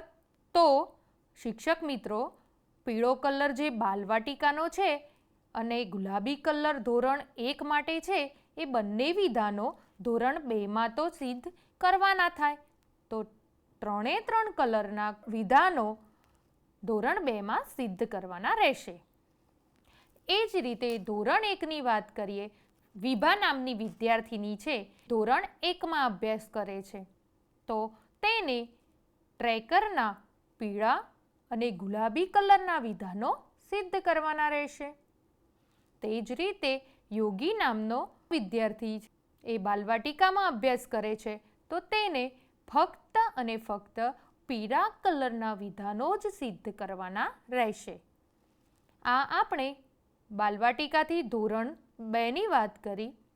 એ જ રીતે ધોરણ 3થી 5માં પણ કલર કોડ આપેલા છે અને જે રીતે બાલવાટિકાથી ધોરણ 2 સુધી સમજ મેળવી એ જ સમજની રીતે 3થી 5માં પણ વિધાનો ટ્રેક કરવાના રહેશે. અને ખાસ અગત્યની ટ્રેકરમાં વાત કરું તો ટ્રેકરમાં નીચે છેલ્લી લાઈનમાં ધોરણ પ્રમાણે કલર કોડ કયા સિદ્ધ કરવાના એ પણ આપેલું છે. ટ્રેકરની ખાસ એક અગત્યની બાબત કે ટ્રેકરમાં કદમ નંબર 5 આપવામાં આવ્યું નથી. તમને થશે કે કદમ નંબર 5 કેમ નથી? તો એ કદમ નંબર 5 એ પુનરાવર્તનનું હોવાથી અહીંયા આપેલ નથી. ટ્રેકરની તો માહિતી મેળવી, પણ હવે ટ્રેકરમાં નોંધ કેમની કરીશું તે વિશે જોઈશું. તો બાલવાટિકાથી ધોરણ 5ના વિધાનના આધારે આપણે બેઝલાઇન સર્વે પ્રશ્નાવલી તૈયાર કરવામાં આવી છે, જે આગામી સમયમાં બેઝલાઇન સર્વે થનાર છે. દરેક વિદ્યાર્થીનું બેઝલાઇન સર્વે કર્યા બાદ ટ્રેકરમાં ટીકમાર્ક નિશાની શિક્ષક દ્વારા કરવાની રહેશે. ટ્રેકરના પ્રથમ પેજ પર રજિસ્ટર સંખ્યા મુજબ 3 જૂથમાં વિદ્યાર્થીઓને વિભાજન કરવાનું રહેશે. મેં આગળ તમને ટ્રેકરમાં ફ્રન્ટ પેજની વાત કરી હતી એ મુજબ મહિના પ્રમાણે દરેક મહિનાની પ્રગતિની નોંધ ત્યાં કરવાની રહેશે. શિક્ષકશ્રીએ અનૌપચારિક મૂલ્યાંકન દ્વારા ટ્રેકરમાં સમયાંતરે વિદ્યાર્થીઓની પ્રગતિની નોંધ કરવાની રહેશે. એટલે કે બેઝલાઇન સર્વે બાદ તમે સૌપ્રથમ બાળકોની નોંધ તો ટ્રેકરમાં બેઝલાઇન પ્રશ્નાવલીને આધારે કરશો જ, પણ ત્યાર પછી જેમ જેમ બાળક શીખતો જાય તેમ તેમ એની નોંધ ટ્રેકરમાં કરતા રહેવાનું છે. આ ટ્રેકરમાં 3 જૂથ પાડવામાં આવ્યા છે. એક છે ઉદયમાન, બીજું છે પ્રગતિશીલ અને ત્રીજું છે નિપુણ. હવે ઉદયમાન જૂથની વાત કરીએ તો ઉદયમાનમાં 0 થી 30%, ત્યારબાદ પ્રગતિશીલમાં 31 થી 79 અને નિપુણમાં 80%થી વધારે બાળકોની નોંધ કરવાની રહેશે. અહીંયા બાળકોએ સિદ્ધ કરેલા વિધાનોની આધારે સ્થિતિ દર્શાવી છે. તો બાળકને આપણે કેવી રીતે ટ્રેકરમાં નોંધ કરીશું? તો જુઓ, અહીંયા આપણે કોઈ એક જ ધોરણનું ઉદાહરણ લઈને સમજીશું. દાખલા તરીકે હું ધોરણ 2નું પ્રશ્નાવલીમાં નોંધ કરું છું, તો ધોરણ 2માં ટોટલ 70 વિધાનો ટ્રેકરમાં આપવામાં આવ્યા છે. તો બેઝલાઇન સર્વેને આધારે જો બાળક 21 કે તેથી ઓછા વિધાનો, આ વિધાનોમાં તમે કોઈ પણ વિધાનની વાત છે કે 21થી ઓછા વિધાનો કાં તો 21થી ઓછા વિધાનો જો બાળક સિદ્ધ કરે છે તો તે બાળકની નોંધ ઉદયમાન જૂથમાં થશે. ત્યારબાદ જો કોઈ બાળક 22 કે તેથી વધારે અને 55 કે તેથી ઓછા વિધાનો સિદ્ધ કરે છે તો તે બાળક પ્રગતિશીલ બાળક તરીકે ઓળખાશે. અને ત્યારબાદ જો કોઈ બાળક 56 કે તેથી વધુ વિધાનો સિદ્ધ કરે છે તો તે બાળક નિપુણ બાળક કહેવાશે. આપણે ધોરણ 2નું ઉદાહરણ જોયું. તે જ રીતે બાલવાટિકા, ધોરણ 1, ધોરણ 3, ધોરણ 4 અને ધોરણ 5માં પણ અહીંયા જે વિધાનો આપેલા છે એ વિધાનોના જે પ્રમાણે ઉદયમાન, પ્રગતિશીલ અને નિપુણના વિધાનો છે ધોરણ મુજબ સિદ્ધ કરવાના રહેશે. સર્વે પ્રશ્નાવલી દ્વારા મૂલ્યાંકન, ટ્રેકર અને માર્ગદર્શિકા તેમજ વર્કશીટની સમજની વાત કરીશું. તો બેઝલાઇન સર્વે થયા બાદ તમે પ્રશ્નાવલીને આધારે ટ્રેકરમાં કેવી રીતે નોંધ કરશો? તો આપણે એક ઉદાહરણ તરીકે સમજીશું. તો અહીંયા પણ મેં ધોરણ 2ના બેઝલાઇન સર્વે પ્રશ્નાવલીનું જ ઉદાહરણ આપેલ છે. અહીંયા બેઝલાઇન સર્વે પ્રશ્નાવલીનો જે નમૂનો આપેલ છે એ મુજબ પ્રશ્ન 1નો ક્રમ નંબર 1 અને પ્રશ્ન 2નો ક્રમ નંબર 1 વિદ્યાર્થી જો વાંચન કરી શકે છે તો જ શિક્ષકે ટ્રેકરમાં વિધાન નંબર 11, 13, 15, 17 માં ટીકની નિશાની કરશે. વિધાનો વાંચશો તમે એટલે તમને ખ્યાલ આવશે જ કે કેમ ટીકમાર્કની નિશાની કરવાની રહેશે.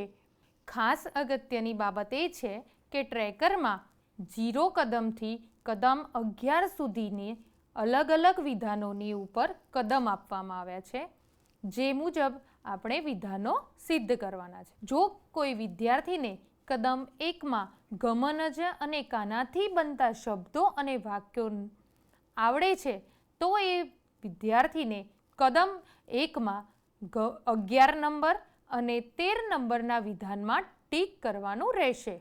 જો કદમ એકમાં વરસદ અને એકમાત્ર ના આવડે તો તે બાળકનું ઉપચારાત્મક કાર્ય કરાવવાનું રહેશે અને એ ઉપચારાત્મક કાર્ય માટે શિક્ષકો માટે FLN માર્ગદર્શિકાનો ઉપયોગ કરવાનો રહેશે. અને જો વિદ્યાર્થીને તેની સ્વસમજ અને વધુ મહાવરા માટે તેમજ વ્યક્તિગત કાર્ય માટે જો ઉપયોગ કરવો હોય તો તેના માટે ગુજરાતી વર્કશીટ વિદ્યાર્થીઓ માટે આપવામાં આવેલ છે, તેનો ઉપયોગ કરવાનો રહેશે. ટ્રેકરમાં આપેલા વિધાનો વિદ્યાર્થીઓ બેઝલાઇન સર્વેમાં જો સિદ્ધ કરી શકતા નથી તો ટ્રેકરમાં આપેલ કદમ પ્રમાણે શિક્ષકે માર્ગદર્શિકામાંથી ઉપચારાત્મક કાર્ય કરાવવાનું રહેશે અને શિક્ષકો FLN શિક્ષક માર્ગદર્શિકાનો ઉપયોગ કરશે. અને જો વિદ્યાર્થીને મહાવરા માટે જરૂર પડે તો ગુજરાતી વર્કશીટમાં કદમ પ્રમાણે વધુ મહાવરો કરાવી શકાશે. ખાસ અગત્યનું કે ટ્રેકરમાં ટ્રેક કરતી વખતે કઈ કઈ બાબતો ધ્યાનમાં રાખવી. તો બેઝલાઇન સર્વે પ્રશ્નાવલીમાં સિદ્ધ થયેલ વિધાનને આધારે જ ટ્રેકરમાં ટીક કરવાનું રહેશે. બાલવાટિકાથી ધોરણ 2 સુધી ચાલુ અભ્યાસક્રમ પ્રમાણે ટ્રેકરમાં ટીક કરવાનું રહેશે. મેં આગળ પણ તમને વાત કરી કે બેઝલાઇન સર્વે પૂર્ણ થાય અને ત્યારબાદ જે તમે ટીક માર્ક કરો છો ત્યારબાદ ચાલુ સમયે પણ જ્યારે તમે બાળક વિધાન સિદ્ધ કરે છે ત્યારે બાળકને સમયાંતરે ટીક માર્ક કરવાનું રહેશે. વર્ષના અંત સુધીમાં બાલવાટિકાથી ધોરણ 5 સુધી આપવામાં આવેલ તમામ વિધાનને ધોરણ પ્રમાણે સિદ્ધ કરવાના રહેશે. ધોરણ 2માં જે તે ધોરણના અગાઉના ધોરણની અધ્યયન નિષ્પત્તિઓને આધારે FLN આધારે નક્કી કરેલા વિધાન સિદ્ધ કરવાના રહેશે. જેમ કે ધોરણ 2માં કુલ 70 વિધાનો આપેલા છે, તેમાં બાલવાટિકા અને ધોરણ 1ની પણ અધ્યયન નિષ્પત્તિઓને આધારે નક્કી કરેલા વિધાનો આપેલ છે જે સિદ્ધ કરવાના રહેશે. ત્યારબાદ ધોરણ 3થી 5માં પણ જે તે ધોરણના અગાઉના ધોરણની અધ્યયન નિષ્પત્તિઓને આધારે FLNના નક્કી કરેલા વિધાનો સિદ્ધ કરવાના રહેશે. જેમ કે ધોરણ 3માં વિદ્યાર્થીઓને ધોરણ 2ની અધ્યયન નિષ્પત્તિઓને આધારે નક્કી કરેલા વિધાન સિદ્ધ કરવાના રહેશે. તેવી જ રીતે ધોરણ 4 અને 5ને પણ અગાઉના ધોરણના વિધાનો સિદ્ધ કરવાના રહેશે. ધોરણ 3થી 5માં વધારાના મહાવરા માટે તેમજ વાચન અને અર્થગ્રહણ, મુખડ વાચન અને સ્વતંત્ર લેખનની વાત પણ કરી છે. વિદ્યાર્થીઓએ વાચનની ઝડપ પ્રતિ મિનિટની નોંધ પણ ટ્રેકરમાં શિક્ષક દ્વારા કરવાની છે. અને અહીંયા તમને પ્રશ્ન થશે કે મુખર વાચન એટલે શું, કે સ્વતંત્ર લેખન એટલે શું, કે વાચન અર્થગ્રહણ એટલે શું. તો આ તમામની સમજ આપણે આગળ જે સાહિત્યનો પરિચય મેળવ્યો તેમાં કેવી રીતેમાં તમામ માહિતી આપેલ છે. તો શિક્ષક મિત્રો, આશા રાખું છું કે નિપુણ ગુજરાત ટ્રેકર વિશેની માહિતી તમને સ્પષ્ટ થઈ ગઈ હશે. શરૂઆતમાં આ કામગીરી થોડીક નવી લાગશે. જેમ જેમ સમય જશે તેમ તેમ તેનો ઉપયોગ કરશો તેમ આ પ્રક્રિયા ખૂબ જ સરળ લાગવા માંડશે. આપણું એક જ લક્ષ્ય છે, દરેક બાળક બને નિપુણ બાળક. શિક્ષણ ક્ષેત્રે તમારા આ ઉત્સાહપૂર્ણ યોગદાન બદલ આપ સૌનો ખૂબ ખૂબ આભાર. શિક્ષક મિત્રો, હવે આપણે ગણિત ટ્રેકર વિશેની માહિતી મેળવીશું.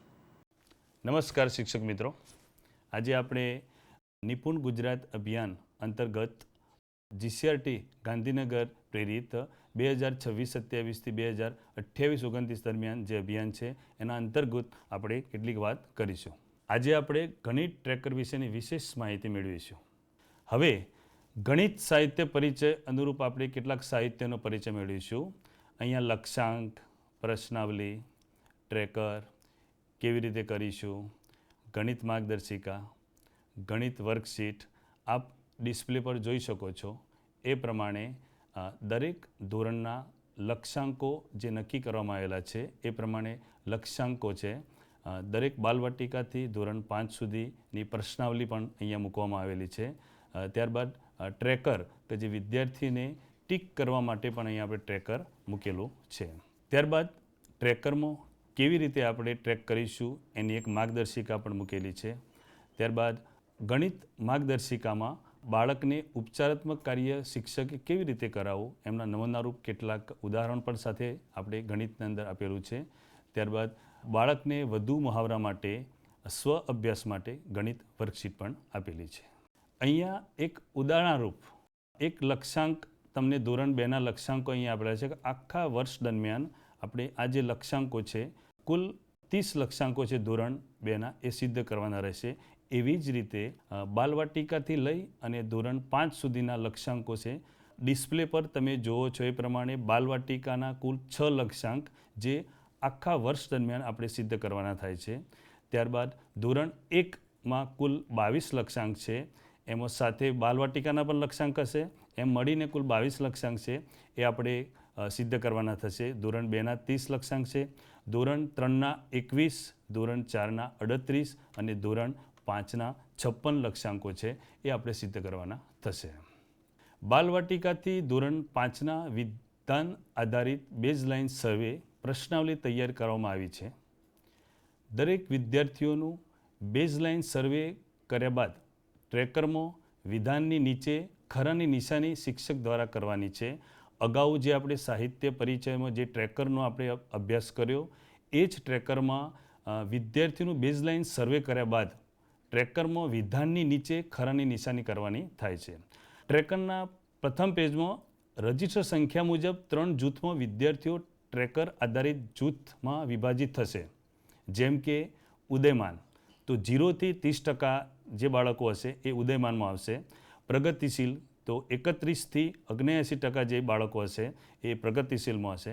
અને જે છેલ્લે નિપુણ બાળકો કે જે 80% કે તેથી વધુ પ્રાપ્ત કરે છે એ બાળકો નિપુણ બાળકો ગણાશે. ત્યારબાદ શિક્ષકશ્રીએ અનૌપચારિક મૂલ્યાંકન દ્વારા ટ્રેકરમાં સમયાંતરે વિદ્યાર્થીઓનું પ્રગતિની નોંધ કરવાની થશે. કેવી રીતે ટ્રેકરમાં નોંધ કરીશું એની વિસ્તૃત આપણે માહિતી મેળવીશું. બેઝલાઇન સર્વે પ્રશ્નાવલીના આધારે ટ્રેકરમાં વિદ્યાર્થીની પ્રગતિની નોંધ કરવાની રહેશે. જે વિદ્યાર્થી ધોરણ 1માં પ્રગતિ 30%થી ઓછા એટલે કે ટ્રેકરમાં આપેલા કોઈ પણ 6 કે તેથી ઓછા વિધાન ટ્રેક કરેલા હશે તો ઉદયમાન વિદ્યાર્થી તરીકે ઓળખાશે. અહીંયા જે વાક્ય આપણે વાંચી રહ્યા છીએ એવું કહું કે ધોરણ 1ની અંદર કોઈ પણ વિદ્યાર્થી છે એ 30%થી ઓછા વિધાન સિદ્ધ કરે છે એટલે કે 6 કે તેથી ઓછા વિધાન સિદ્ધ કરે છે એ વિદ્યાર્થીને આપણે ઉદયમાન જૂથની અંદર ઓળખીશું એમ. ત્યારબાદ જે વિદ્યાર્થી ધોરણ 1માં પ્રગતિ 31%થી 79% સુધી એટલે કે ટ્રેકરમાં આપેલ વિધાનમાં કોઈ પણ 7થી 17 વિધાન ટ્રેકિંગ કરેલા હોય એ વિદ્યાર્થીને આપણે પ્રગતિશીલ વિદ્યાર્થી તરીકે ઓળખીશું.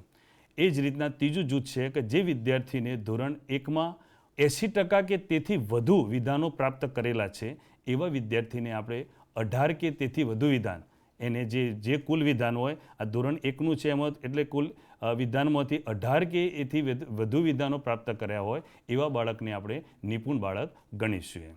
નીચે એ જ રીતે બાલવાટિકા તેમજ ધોરણ 2, 3, 4 અને 5ની વિગત ઉપરોક્ત જે આપણે ઉદાહરણ સ્વરૂપે સમજ્યા એમાં ક્રમ નંબર 2, 3, 4 મુજબ જ અનુસરવું. બાલવાટિકામાં કોઈ પણ 5 કે તેથી વધુ વિધાન સિદ્ધ કરે બાળક તો એને આપણે નિપુણ સમજીશું. ધોરણ 1ની અંદર કોઈ પણ બાળક 18 કે તેથી વધુ વિધાનો સિદ્ધ કરે તો એને આપણે પણ નિપુણ સમજીશું. એ જ રીતના ધોરણ 2માં કુલ વિધાનો પૈકી 24 કે તેથી વધુ વિધાનો પ્રાપ્ત કરે એને આપણે નિપુણ સમજીશું. ધોરણ 3ની અંદર પણ કુલ વિધાનમાંથી 17 કે તેથી વધુ વિધાનો પ્રાપ્ત કરે એને નિપુણ સમજીશું. એ જ રીતના ધોરણ 4માં 31 કે તેથી વધુ વિધાનો પ્રાપ્ત કરે એને નિપુણ સમજીશું. અને છેલ્લે ધોરણ 5ની અંદર 45 કે તેથી વધુ વિધાન પ્રાપ્ત કરે એને આપણે નિપુણ સમજીશું. આપણે જોઈશું કે ગણિત વિષયમાં સિદ્ધ કરેલ વિધાનોની સંખ્યા. એક ઉદાહરણ સ્વરૂપે ધોરણ 2 જોઈશું આપણે. ધોરણ 2ની અંદર કુલ 30 વિધાનો છે. એમાંથી 9 કે તેથી ઓછા વિધાન જો કોઈ બાળક પ્રાપ્ત કરે છે કુલ વિધાનમાંથી, ફરી આપણે યાદ કરીશું કે કુલ વિધાનમાંથી કોઈ પણ 9 કે તેથી ઓછા વિધાન પ્રાપ્ત કરે છે તો એ કયા જૂથમાં આવશે? ઉદયમાન જૂથની અંદર બાળક આવશે. એ જ રીતે કુલ 30માંથી કોઈ પણ બાળક 10થી 23 વિધાનો સિદ્ધ કરે છે તો એ બાળકને આપણે પ્રગતિશીલ બાળક ગણીશું એમ. અને કુલ વિધાન 30માંથી 24 કે તેથી વધુ કોઈ બાળક પ્રાપ્ત કરે છે તો એ બાળક આપણા વર્ગનો કેવો ગણાશે? નિપુણ બાળક ગણાશે. ગણિત સર્વે પ્રશ્નાવલી દ્વારા મૂલ્યાંકન, ટ્રેકર અને માર્ગદર્શિકા અને વર્કશીટની સમજ આપણે જોઈશું. તમે ડિસ્પ્લે પર જોઈ શકો છો, એક ડેમો પેપર પણ છે તમારી સામે અને ટ્રેકરનો એક નમૂનો પણ છે. કેવી રીતે આ પેપરનું મૂલ્યાંકન કરતા જઈશું અને ટ્રેકરમાં ટ્રેક કરતા જઈશું એ આપણે હવે ધ્યાનપૂર્વક સમજીશું. ઉદાહરણ તરીકે ધોરણ 2ના બેઝલાઇન સર્વે પ્રશ્નાવલી મુજબ પહેલો જ પ્રશ્ન મૂકેલો છે. એની સૂચના એવી છે કે નીચે આપેલા ચિત્રને ગણીને સંખ્યા આપેલ ખાનામાં લખો. એટલે બાળકે શું કરવાનું છે કે જે સૂચના અનુસાર જે મૃત વસ્તુઓ આપેલી છે એ ગણીને બાજુના ખાનામાં લખવાની છે. વિદ્યાર્થી આપેલ ક્રમ નંબર 1થી 3ની સંખ્યાઓ સાચી લખશે. અહીંયા બાજુમાં પેપર જોઈશું કે એમાં 1થી 3 નંબર આપેલા છે. એ જો સાચી લખશે તો શિક્ષક પ્રશ્નાવલી દર્શાવેલ ટ્રેકર વિધાન 3 અને 4માં ખરાની નિશાની કરશે. ટ્રેકરની અંદર એક આપણે નજર કરીશું, જ્યાં તીરનો એરો કરેલો છે એમાં વિધાન નંબર 3 છે અને 4 છે. તો જો બાળકે તમામ ખાના સાચા ભર્યા છે તો આપણે 3 અને 4 એનું કન્ટેન્ટ છે કે 1થી 5 સુધીનું સંખ્યા જ્ઞાન અને 1થી 9 સુધીનું સંખ્યા જ્ઞાન. તો બંને એ વિધાન શું કરે છે? બાળક સિદ્ધ કરે છે. તો અહીંયા આપણે શું કરીશું? રાઈટ કરીશું એમ. ત્યારબાદ ફરી બીજી સ્લાઇડમાં આપણે જોઈએ તો તમે અહીંયા ફરીથી ડેમો પેપર એનું જ જોઈ શકો છો. ફરી ટ્રેકર જોઈએ પણ બીજો નિયમ સમજીએ શું છે. વિદ્યાર્થી આપેલ ક્રમ નંબર 1થી 3ની સંખ્યાઓ સાચી લખેલ નથી પણ એલો આધારિત 1થી 5નું સંખ્યા જ્ઞાન ચિત્રમાં સાચું લખે તો ફક્ત ટ્રેકર વિધાન નંબર 3માં જ ખરાની નિશાની કરવાની રહેશે. સમજીએ કઈ રીતે.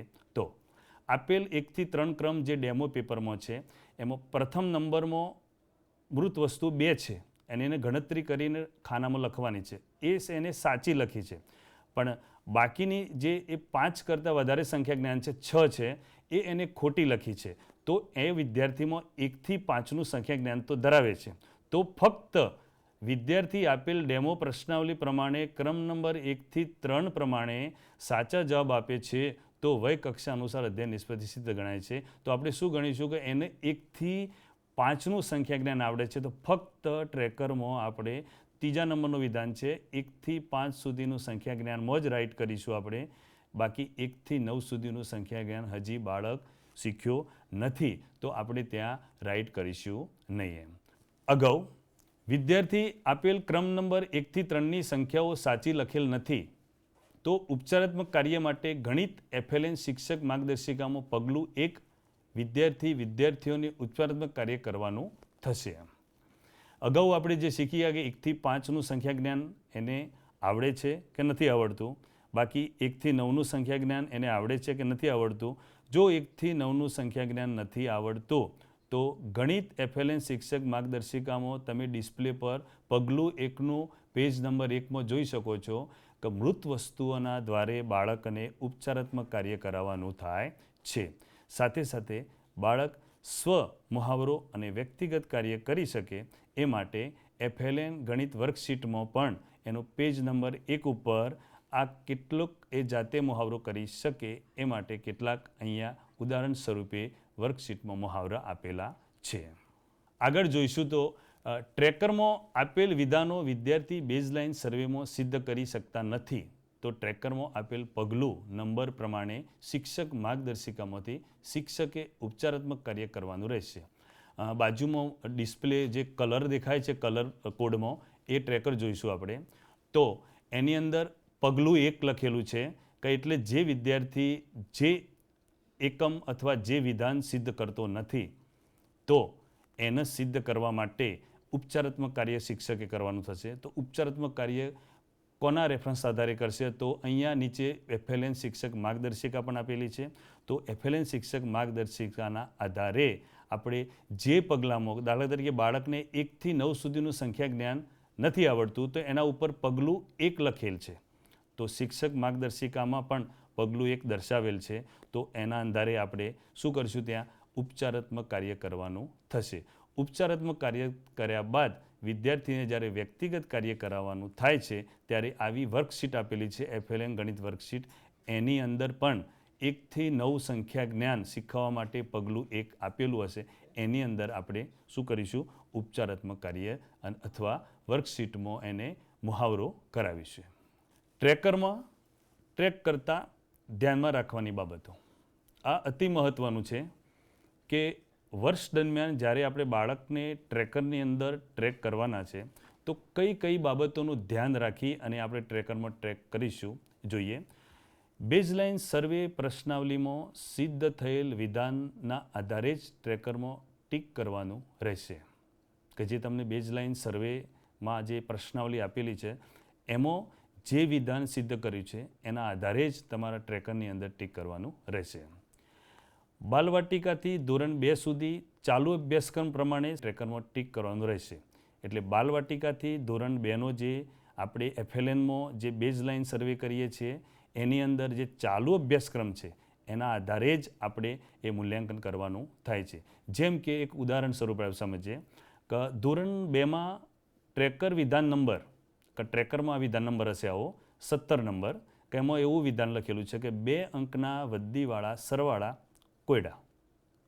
તો આ અભ્યાસક્રમ પ્રમાણે જોવા જઈએ તો દિવાળી પછી કે ડિસેમ્બર મહિનામાં આપણે અભ્યાસક્રમ ચાલતો હોય છે તો મિડ લાઇન સર્વેમાં કાં તો એન્ડ લાઇન સર્વેમાં આ વિધાન સિદ્ધ કરવાના રહેશે. અગાઉ જોઈએ તો વર્ષના અંત સુધીમાં દરેક માટે લાગુ પડે છે કે બાલવાટિકાથી ધોરણ 5 સુધી વર્ષના અંત સુધીમાં આપેલ જે વિધાનો છે એ તમામ વિધાનો સિદ્ધ કરવાના રહેશે. સિદ્ધ કર્યા બાદ જે તે જૂથમાં જે આપણા 3 જૂથ છે ઉદયમાન, પ્રગતિશીલ અને નિપુણ એની અંદર આપણે જૂથ વિભાજન કરવાનું રહેશે. ધોરણ 2માં જે ધોરણના અગાઉના ધોરણની અધ્યયન નિષ્પત્તિઓ આધારે FLN આધારે નક્કી કરેલ વિધાન સિદ્ધ કરવાના રહેશે. કેવી રીતે? જેમ કે ધોરણ 2માં એક વિદ્યાર્થી છે એને કુલ 30 વિધાન આપેલા છે. 30 વિધાનમાં બાલવાટિકાના કેટલાક વિધાનો પણ હશે અને ધોરણ 1ના પણ કેટલાક વિધાનો હશે. આ વિધાનના અંતે એનું ધોરણ 2ની અંદર કુલ મૂલ્યાંકન થશે એનું. ધોરણ 3 થી 5માં પણ જે તે ધોરણના અગાઉના ધોરણની અધ્યયન નિષ્પત્તિઓ આધારે FLN આધારે નક્કી કરેલ વિધાન સિદ્ધ કરવાના રહેશે. જેમ કે ધોરણ 3ના વિદ્યાર્થીઓને ધોરણ 2ની અધ્યયન નિષ્પત્તિઓ આધારે નક્કી કરેલ વિધાન સિદ્ધ કરવાના રહેશે. તેવા જ ધોરણ 4 અને 5માં પણ અગાઉના ધોરણના વિધાનો સિદ્ધ કરવાના રહેશે. ટ્રેકરના કલર કોડ વિશે આપણે સમજીશું અને અતિ મહત્ત્વનું છે આ સમજવું જરૂરી છે ખાસ કે ટ્રેકરનો કલર કોડ શું સૂચવે છે આપણને. ધોરણ 1 અને ધોરણ 2નું પહેલાં આપણે સમજીશું કે બાલવાટિકામાં પીળો કલર, ધોરણ 1ની અંદર ગુલાબી કલર અને ધોરણ 2ની અંદર લીલો કલર. એ જ રીતે ધોરણ 3 થી 5માં પણ ધોરણ 3માં પીળો કલર, ધોરણ 4માં ગુલાબી કલર અને ધોરણ 5માં લીલો કલર. ઉદાહરણ તરીકે એક સમજીએ કે તર્ક નામનો વિદ્યાર્થી છે એ ધોરણ 2માં અભ્યાસ કરે છે તો તેને પીળા રંગમાં જે વિધાનો છે એ તો ખરા જ, ગુલાબી રંગમાં જે વિધાનો છે એ ખરા અને લીલા રંગના તો એના ધોરણના જ છે ધોરણ 2ના એટલે એ પણ ખરા. આ બધા જ વિધાનો સિદ્ધ કરવાના રહેશે. હું જે સમજાવું છું તમે સમજી ગયા છો કે તર્ક નામનો વિદ્યાર્થી છે એ ધોરણ 2માં ભણે છે એટલે એને બાલવાટિકાના વિધાનો સિદ્ધ કરવા પડશે, ધોરણ 1ના વિધાનો સિદ્ધ કરવા પડશે અને ધોરણ 2ના પણ વિધાનો સિદ્ધ કરવા પડશે. એ જ રીતના બીજું એક ઉદાહરણ જોઈએ કે સીમા નામની એક વિદ્યાર્થીની છે કે જે ધોરણ 1માં અભ્યાસ કરે છે. તો એને ફક્ત હવે પીળા રંગના અને ગુલાબી રંગના જ, તમને સમજ આવી ગઈ હશે કેમ પીળા રંગના અને ગુલાબી રંગના? કારણ કે પીળો રંગ એ બાલવાટિકાનો છે અને ગુલાબી રંગ એ કયા ધોરણનો છે? ધોરણ 1નો છે. એટલે એને ફક્ત પીળા રંગના અને ગુલાબી રંગના જ લક્ષ્યાંકો સિદ્ધ કરવાના રહેશે. લીલા રંગના સિદ્ધ કરવાના થતા નથી, કારણ કે એ લક્ષ્યાંકો ધોરણ 2ના છે અને સીમા ભણે છે ધોરણ 1માં. એ જ રીતે એક આગળનું ઉદાહરણ જોઈએ આપણે. રિયાન નામનો એક વિદ્યાર્થી છે. એ ફક્ત હમણાં જ એને એડમિશન લીધું છે અને બાલવાટિકામાં ભણે છે, અભ્યાસ કરે છે.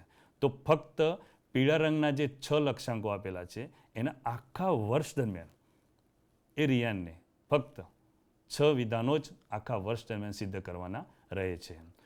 આશા રાખું છું કે આ જે 3 વિધાન મહત્ત્વના છે, કોને કેટલું સિદ્ધ કરવાનું છે, કયા ધોરણના બાળકને કેટલું સિદ્ધ કરવાનું છે, આપ સમજપૂર્વક સમજી ગયા છો. એ જ રીતે ધોરણ 3થી 5માં ઉપર મુજબનો કલર કોડ પ્રમાણે કામ કરવાનું છે, લક્ષ્યાંકો સિદ્ધ કરવાના છે. એક ઉદાહરણ 3થી 5નું જોઈએ પણ આપણે. રાહુલ નામનો એક વિદ્યાર્થી છે, એ ધોરણ 5માં અભ્યાસ કરે છે. તો એને પીળા રંગના લક્ષ્યાંકો સિદ્ધ કરવાના, ગુલાબી રંગના લક્ષ્યાંકો સિદ્ધ કરવાના અને લીલા રંગના લક્ષ્યાંકો પણ સિદ્ધ કરવાના રહેશે. એટલે તમને સમજ આવી ગઈ હશે કે 5માનો બાળક જે છે એને ધોરણ 4ના કે જે ગુલાબી રંગના છે ધોરણ 4ના છે, જે પીળા રંગના છે ધોરણ 3ના છે. તો તમામ લક્ષ્યાંકો સિદ્ધ કરવાના રહે છે.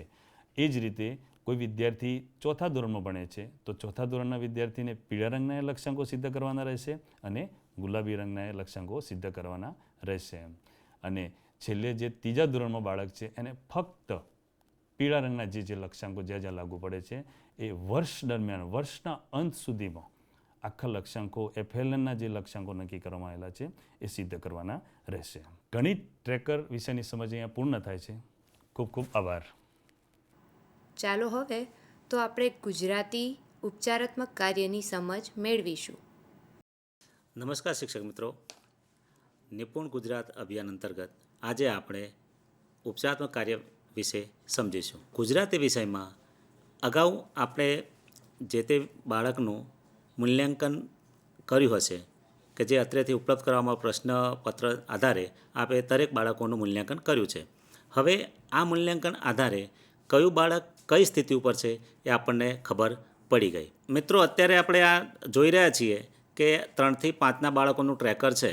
એમાં એક આપણે જોઈએ છીએ કે 54 નંબરનું વિધાન છે કે જે પગલું 11માં બતાવ્યું છે કે વાંચન ઝડપ 60 શબ્દો મિનિટ, એટલે કે 1 મિનિટમાં અર્થગ્રહણ સાથે વાંચે છે. આ બાળક 60 શબ્દો 1 મિનિટમાં વાંચતું હોય તો આપણે 54 ઉપર ટીક કર્યું હશે.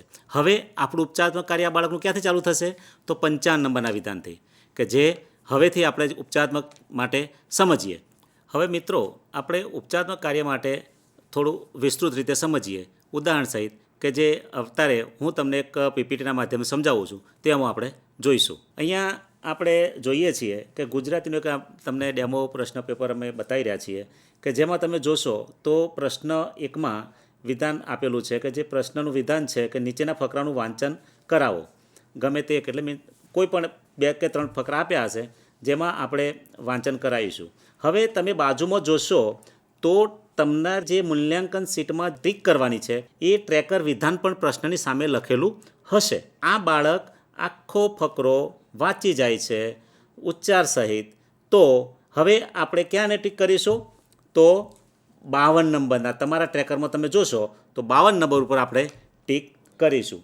આ બાળકે જ્યારે પોતાને શુદ્ધ ઉચ્ચાર સહિત સડનડી શબ્દોનું વાંચન કર્યું છે, એટલે કે બાળકને આ ક્ષમતા સિદ્ધ કરેલી જણાય, એટલે કે સિદ્ધ કરી દીધી છે. હવે માનો કે કોઈ બાળકે 52 નંબરનું જે આ વિધાન છે તે સિદ્ધ નથી કર્યું, તો આના માટે શું કરીશું? તો આવા કિસ્સામાં આપણે શિક્ષક તરીકે ગુજરાતી માર્ગદર્શનનો ઉપયોગ કરવાનો રહેશે અને જે પ્રશ્નોના સાચા જવાબ બાળકે આપ્યા નથી તે પ્રશ્નના ઉપચારાત્મક કાર્ય માટે ગુજરાતીની માર્ગદર્શિકામાં એ જ કદમ નંબર ઉપર આપેલ અનુકાર્ય બાળકો પાસે કરાવવાનું રહેશે. કે અહીંયા જોઈએ છે કે બાળકને જ્યાં જ્યાં સ્વમહાવરા કે વધુ મહાવરાની જરૂર જણાય ત્યારે આપણે આ સાહિત્ય GCERTની વેબસાઇટ પર મૂકેલું છે તો તેમાંથી આ વર્કશીટ આપણે ડાઉનલોડ કરી અને એનો ઉપયોગ કરવાનો રહેશે. આપ જોશો તો વર્કશીટમાં પણ કદમ નંબરનો ઉલ્લેખ કરેલો જણાશે, એટલે કે બાળકે જ્યારે સાચા જવાબ આપી શક્યું નથી તેવા કિસ્સામાં ટ્રેકરની મદદથી આપણું જે કદમ છે એ કદમ નંબર 7ના જે વિધાન છે એના ઉપર જઈશું. વર્કશીટમાં એ જ કદમ નંબરનો ઉપયોગ કરી આપણે ઉચ્ચાત્મક કાર્ય કરવાનું રહેશે. અહીંયા આપણે જોઈએ છીએ કે FLN શિક્ષક માર્ગદર્શિકા છે અને બાજુમાં બાળકની વર્કશીટ છે. એટલે આના આધારે તમારે શું કામ કરવાનું છે એ તમારી આ માર્ગદર્શિકામાંથી ખબર પડશે અને બાળકને શું કરાવવાનું છે તે વર્કશીટમાંથી એને મહાવરો કરાવવાનો છે. ઉપચારાત્મક કાર્ય પૂર્ણ થયા બાદ આપે આપની કક્ષાએથી ઔપચારિક રીતે જે તે બાળકની ચકાસણી કરી બાળક જે વિધાન નંબર સિદ્ધ કરી દીધેલ જણાય તો આપે ટ્રેકરમાં સમયાંતરે ટીક કરી આગળનું અનુકાર્ય કરવાનું રહેશે. શિક્ષક મિત્રો, જેમ જેમ બાળક જે વિધાનો સિદ્ધ કરતું જાય છે તેમ તેમ એ વિધાનો ઉપર આપણે ટીક કરતા જઈશું, એટલે કે એ બાળકે સિદ્ધ કરી દીધા છે. એટલે આપણને ખબર પણ પડશે કે આપણે હવે કયા વિધાન ઉપર એનું રેમેડિયલ એટલે કે ઉપચારાત્મક કરવાનું છે. મિત્રો, જ્યારે આપણે ઉપચારાત્મક કાર્ય કરીશું, જ્યારે બાળકો જે તે વિધાનો સિદ્ધ કરે છે ત્યારે એમને પ્રોત્સાહન આપીશું અને એમને હિંમત વધારીશું, બાળકો સાથે પ્રેમપૂર્વક વર્તીશું તો 100% આપણે આગળ વધીશું અને નિપુણ ગુજરાતનો જે ઉદ્દેશ છે એને સિદ્ધ કરીશું. મિત્રો, આપણે કોઈપણ ધોરણમાં 3 તબક્કામાં બાળકોની વહેંચણી થશે. હવે આ 3 તબક્કામાં બાલવાટિકા જોઈએ છે. બાલવાટિકામાં કુલ 10 વિધાન છે. હવે આ 10 વિધાન પૈકી કોઈ એક બાળક 3 કે ઓછા કરે છે તેને ઉદયમાનમાં આપણે ગણીશું. પરંતુ હવે અહીંયા આપણે જોઈએ કે નિપુણમાં છે કે 8 કે તેથી વધુ. એટલે શું આપણે 8 બાળક, કોઈ પણ બાળક છે તે 8 વિધાનો સિદ્ધ કરશે એટલે એને આપણે નિપુણ તો ગણી લઈશું, પરંતુ એને બાકીના 2 વિધાનો પણ આપણે એને સિદ્ધ કરાવવાના છે. એટલે ટૂંકમાં દરેક ધોરણમાં આ રીતે નિપુણનો જે લક્ષ્યાંક આપ્યો છે એ તો 80% હશે એટલે નિપુણ તો કહેવાશે જ, પરંતુ જેટલા આપણા વિધાનો છે એ તમામ વિધાનો સિદ્ધ કરાવીશું ત્યારે જ આપણે સિદ્ધિ હાંસલ કરી કહેવાશે અને બાળકે પણ સંપૂર્ણ નિપુણ બન્યું કહેવાશે. પરિપત્ર અથવા તો ગાઈડલાઇન મુજબ એને 80% આપ્યા છે, પણ બાકીના વિધાનો પણ એને સિદ્ધ કરાવવા આવશ્યક છે. આભાર મિત્રો. હવે જોઈએ ગણિત ઉપચારાત્મક કાર્ય વિશેની સમજ મેળવીશું. નમસ્તે શિક્ષક મિત્રો. નિપુણ ગુજરાત અભિયાન અંતર્ગત આજરોજ આપણે વિષય ગણિત ઉપચારાત્મક કાર્ય અંગેની સમજ કેળવીશું.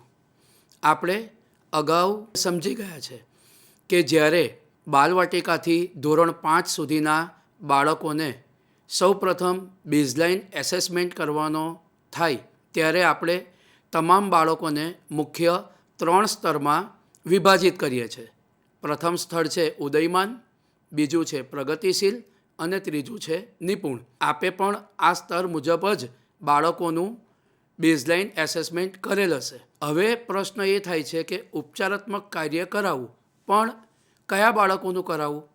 ઉદયમાનમાં હોય એ બાળકોનું, પ્રગતિશીલમાં હોય એ બાળકોનું કે નિપુણમાં? અહીંયા ઉપચારાત્મક કાર્ય અંગે સીધી એવી સમજ કેળવી શકાય કે જે તે ધોરણમાં ગણિત વિષયમાં જેટલા પણ વિધાનો આપણને આપેલા હોય, જો એ બધા વિધાનો સિદ્ધ ના થાય, એટલે કે ઉદાહરણ તરીકે આપણે જોઈએ તો કોઈ એક ધોરણમાં 25 વિધાનો આપેલા હોય પણ બેઝલાઇન સર્વે કરતાં આપણને જોવા મળ્યું કે એમાંથી બાળકે 22 વિધાનો જ સિદ્ધ કરેલા છે, એટલે કે 3 વિધાન હજુ પણ બાળકે સિદ્ધ કરવાના બાકી જણાયા. એનો મતલબ શું થયો? બાળક ભલે નિપુણ સ્તરમાં આવી ગયા પણ બાળકને એ 3 વિધાન સિદ્ધ કરાવવા માટે પણ આપણે ઉપચારાત્મક કાર્ય કરવું રહ્યું. કેટલીક બાબતોથી આપ સૌને અવગત કરાવવામાં આવે છે કે ઉપચારાત્મક કાર્ય જ્યારે કરવામાં આવે ત્યારે આપણે કઈ કઈ બાબતોનું ધ્યાન રાખવું. નિપુણ ગુજરાત અભિયાન અંતર્ગત તૈયાર થયેલ સાહિત્ય આપણે જોયું, એનો પરિચય પણ આપણે કેળવ્યો. હવે આપણે ઉપચારાત્મક કાર્ય બાબતે આગળ જોઈએ. ગણિત વિષયમાં આપણે જોઈએ તો બાલવાટિકાથી લઈ અને ધોરણ 5 સુધી જુદા જુદા વિધાનો આપણી સમક્ષ છે. હવે આપણે જોઈએ તો બાલવાટિકાથી ધોરણ 5ના વિધાન આધારે બેઝલાઇન સર્વે પ્રશ્નાવલી તૈયાર કરવામાં આવી છે. જે પ્રશ્નાવલી આપ સૌ GCERTની વેબસાઇટ પરથી ડાઉનલોડ કરી શકો છો. અહીંયા સ્ક્રીન ઉપર આપણને એક ઉદાહરણ ડેમો તરીકે આપેલું છે. આપ જોઈ શકો છો કે જે પ્રશ્નાવલી આપને મળવાની છે એમાં અહીંયા પ્રશ્ન નંબર 7, વિદ્યાર્થીને નીચેની સંખ્યા વાંચવા અને લખવા કહો. અહીંયા આપણે એટલી સમજ કેળવી લેવાની છે કે નીચે જે કોઈ પણ સંખ્યા આપી છે એ બધી જ સંખ્યા જો બાળક લખી શકે અને વાંચી શકે તો એણે પ્રશ્ન નંબર 7 એટલે કે એની બાજુમાં આપણે જોઈશું તો ટ્રેકર વિધાન નંબર 5, જો બધી જ સંખ્યા બાળક વાંચે છે અને લખે છે તો ટ્રેકરમાં વિધાન નંબર 5 ઉપર આપણે ટીક માર્ક કરવાનું રહેશે. આ સીધી સમજ છે. દરેક પ્રશ્નાવલી પ્રશ્નપત્ર નંબર અને તેની બાજુમાં ટ્રેકરના વિધાન નંબર પણ આપેલા હશે. આપે ક્યાંય શોધવા જવાની જરૂર નહીં. અહીંયા આપણે નીચે એક ટ્રેકરનો નમૂનો આપેલો છે.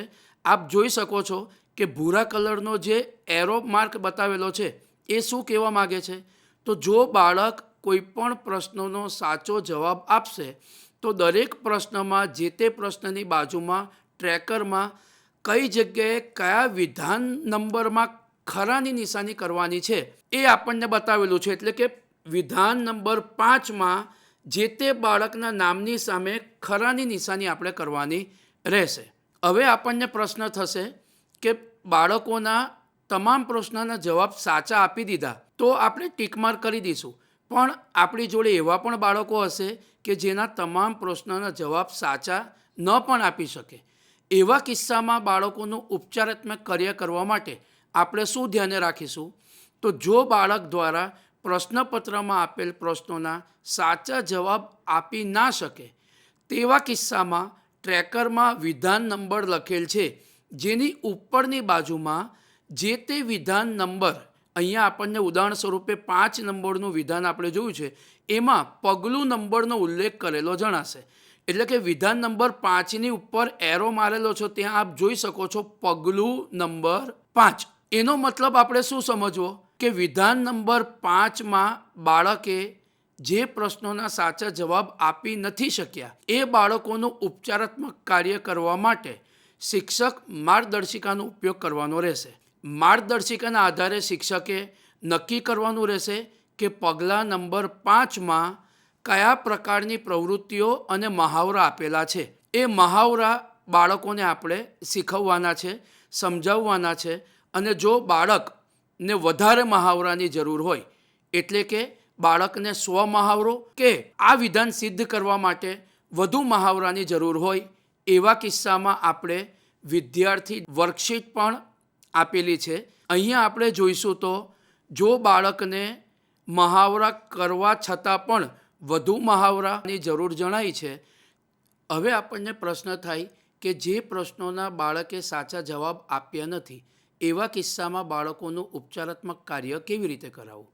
તો એના માટે આપ સૌને ગણિત વિષયની માર્ગદર્શિકા આપેલી હશે કે જેમાં વિગતવાર તમામ પગલાઓનું કેવી રીતે શિક્ષણ કાર્ય ઓર મહાવરા કરાવવા એનું માર્ગદર્શન આપેલું હશે. એનો ઉપયોગ કરીને જે તે પગલામાં મહાવરા આપેલા હશે એ મહાવરા થકી બાળકોને આપેલ વિધાન સિદ્ધ કરવા માટેના પ્રયત્નો કરવાના છે. જે તે સમયે બાળકોને આ મહાવરા સિદ્ધ કરતાં પણ હજુ શિક્ષકને લાગે છે કે બાળકોને આ વિધાન સિદ્ધ કરવામાં હજુ પણ મુશ્કેલી જણાય છે, એવા કિસ્સામાં આપની પાસે વિદ્યાર્થીની વર્કશીટ પણ ઉપલબ્ધ જ હશે. વર્કશીટમાં પણ આપ જોશો તો વિધાન એટલે કે ટ્રેકરમાં જે વિધાનમાં પગલાં નંબરનો ઉલ્લેખ કરેલો છે બાળકની વર્કશીટમાં પણ આપ એ જ પગલાં નંબર જોઈ શકશો અને એ પગલાં નંબરમાં એ વિધાનના આધારે જ વિવિધ મહાવરા આપેલા છે.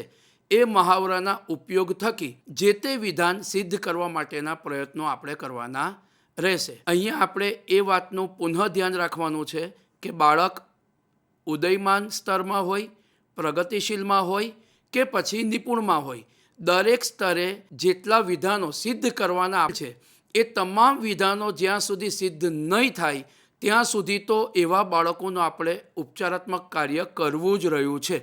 કરવા માટે આપણે શું કરવું એના માટેની આપણે માહિતી મેળવી. ફરીથી એકવાર આપણે રિકોલ કરી લઈએ છીએ. બાળકને જ્યાં બધા જ પ્રશ્નોના જવાબ નથી આવડ્યા ત્યાં શિક્ષકની માર્ગદર્શિકા એમાં વિગતવાર આપણને સૂચના આપી છે. એના આધારે આપણે જવાનું છે મહાવરો જે તે પગલામાં મહાવરાના ઉપયોગ થકી પણ જો બાળક જે તે વિધાન સિદ્ધ નથી કરી શકતા તો એના માટે વધારાના મહાવરો તરીકે દરેક વિદ્યાર્થી વર્કશીટ આપેલી છે એમાં પણ પગલાંનો ઉલ્લેખ કરેલો છે. એ વિધાનમાં જે પગલું નંબર આવે છે એ જ પગલાંનો જો મહાવરા અર્થે આપણે ઉપયોગ કરીશું તો ચોક્કસ દરેક સ્તરના દરેક વિધાનો આપણે બાળકોને સિદ્ધ કરવા માટે પ્રયત્નશીલ રહીશું અથવા તો બાળકોને આપણે સિદ્ધ કરી શકીશું. હવે જે બાળકોને ઉપચારાત્મક કાર્ય કરાવ્યું હોય એવા બાળકોના વિધાનો સિદ્ધ થઈ જાય તો આપણે શું કરવું? તો ઉપચારાત્મક કાર્ય પૂર્ણ કર્યા બાદ આપની કક્ષાએથી ઔપચારિક રીતે જે તે બાળકની ચકાસણી કરી જે તે વિધાન નંબર સિદ્ધ કરી દીધેલ જણાય તો આપે ટ્રેકરમાં સમયાંતરે જે તે વિધાન ટીક કરી અને આગળનું અનુકાર્ય આપે કરવાનું રહેશે. આશા રાખું છું કે આપણે સંપૂર્ણ સમજ મેળવી હશે કે ઉપચારાત્મક કાર્ય ફક્ત ઉદયમાન સ્તરમાં આવ્યા હોય એવા જ બાળકોનું નહીં પણ દરેક સ્તરમાં જે તે વિધાન સિદ્ધ કરવાના બાકી રહી ગયા હોય એ તમામ વિધાનો જ્યાં સુધી સિદ્ધ ના થાય એવા તમામ બાળકો પાછળ આપણે ઉપચારાત્મક કાર્ય કરવું રહ્યું. અને આ ઉપચારાત્મક કાર્ય આપણે જો સારી રીતે કરીશું તો ચોક્કસ નિપુણ ગુજરાત અભિયાનના જે કોઈ લક્ષ્યાંકો છે એ આપણે આપેલ સમય મર્યાદામાં પૂર્ણ કરી શકશું. આશા રાખું છું સૌ શિક્ષક મિત્રો અત્રેથી આપવામાં આવેલ માર્ગદર્શન અને આપના વિવિધ પ્રયત્નો થકી પણ ઉપચારાત્મકમાં જેટલા બાળકો આવેલ હોય એ તમામ બાળકોનું આપણી પોતાની સૂઝબૂઝ પ્રમાણે વિધાનો સિદ્ધ કરી એને નિપુણ બનાવવા માટેના પ્રયત્નો કરીશું. ધન્યવાદ.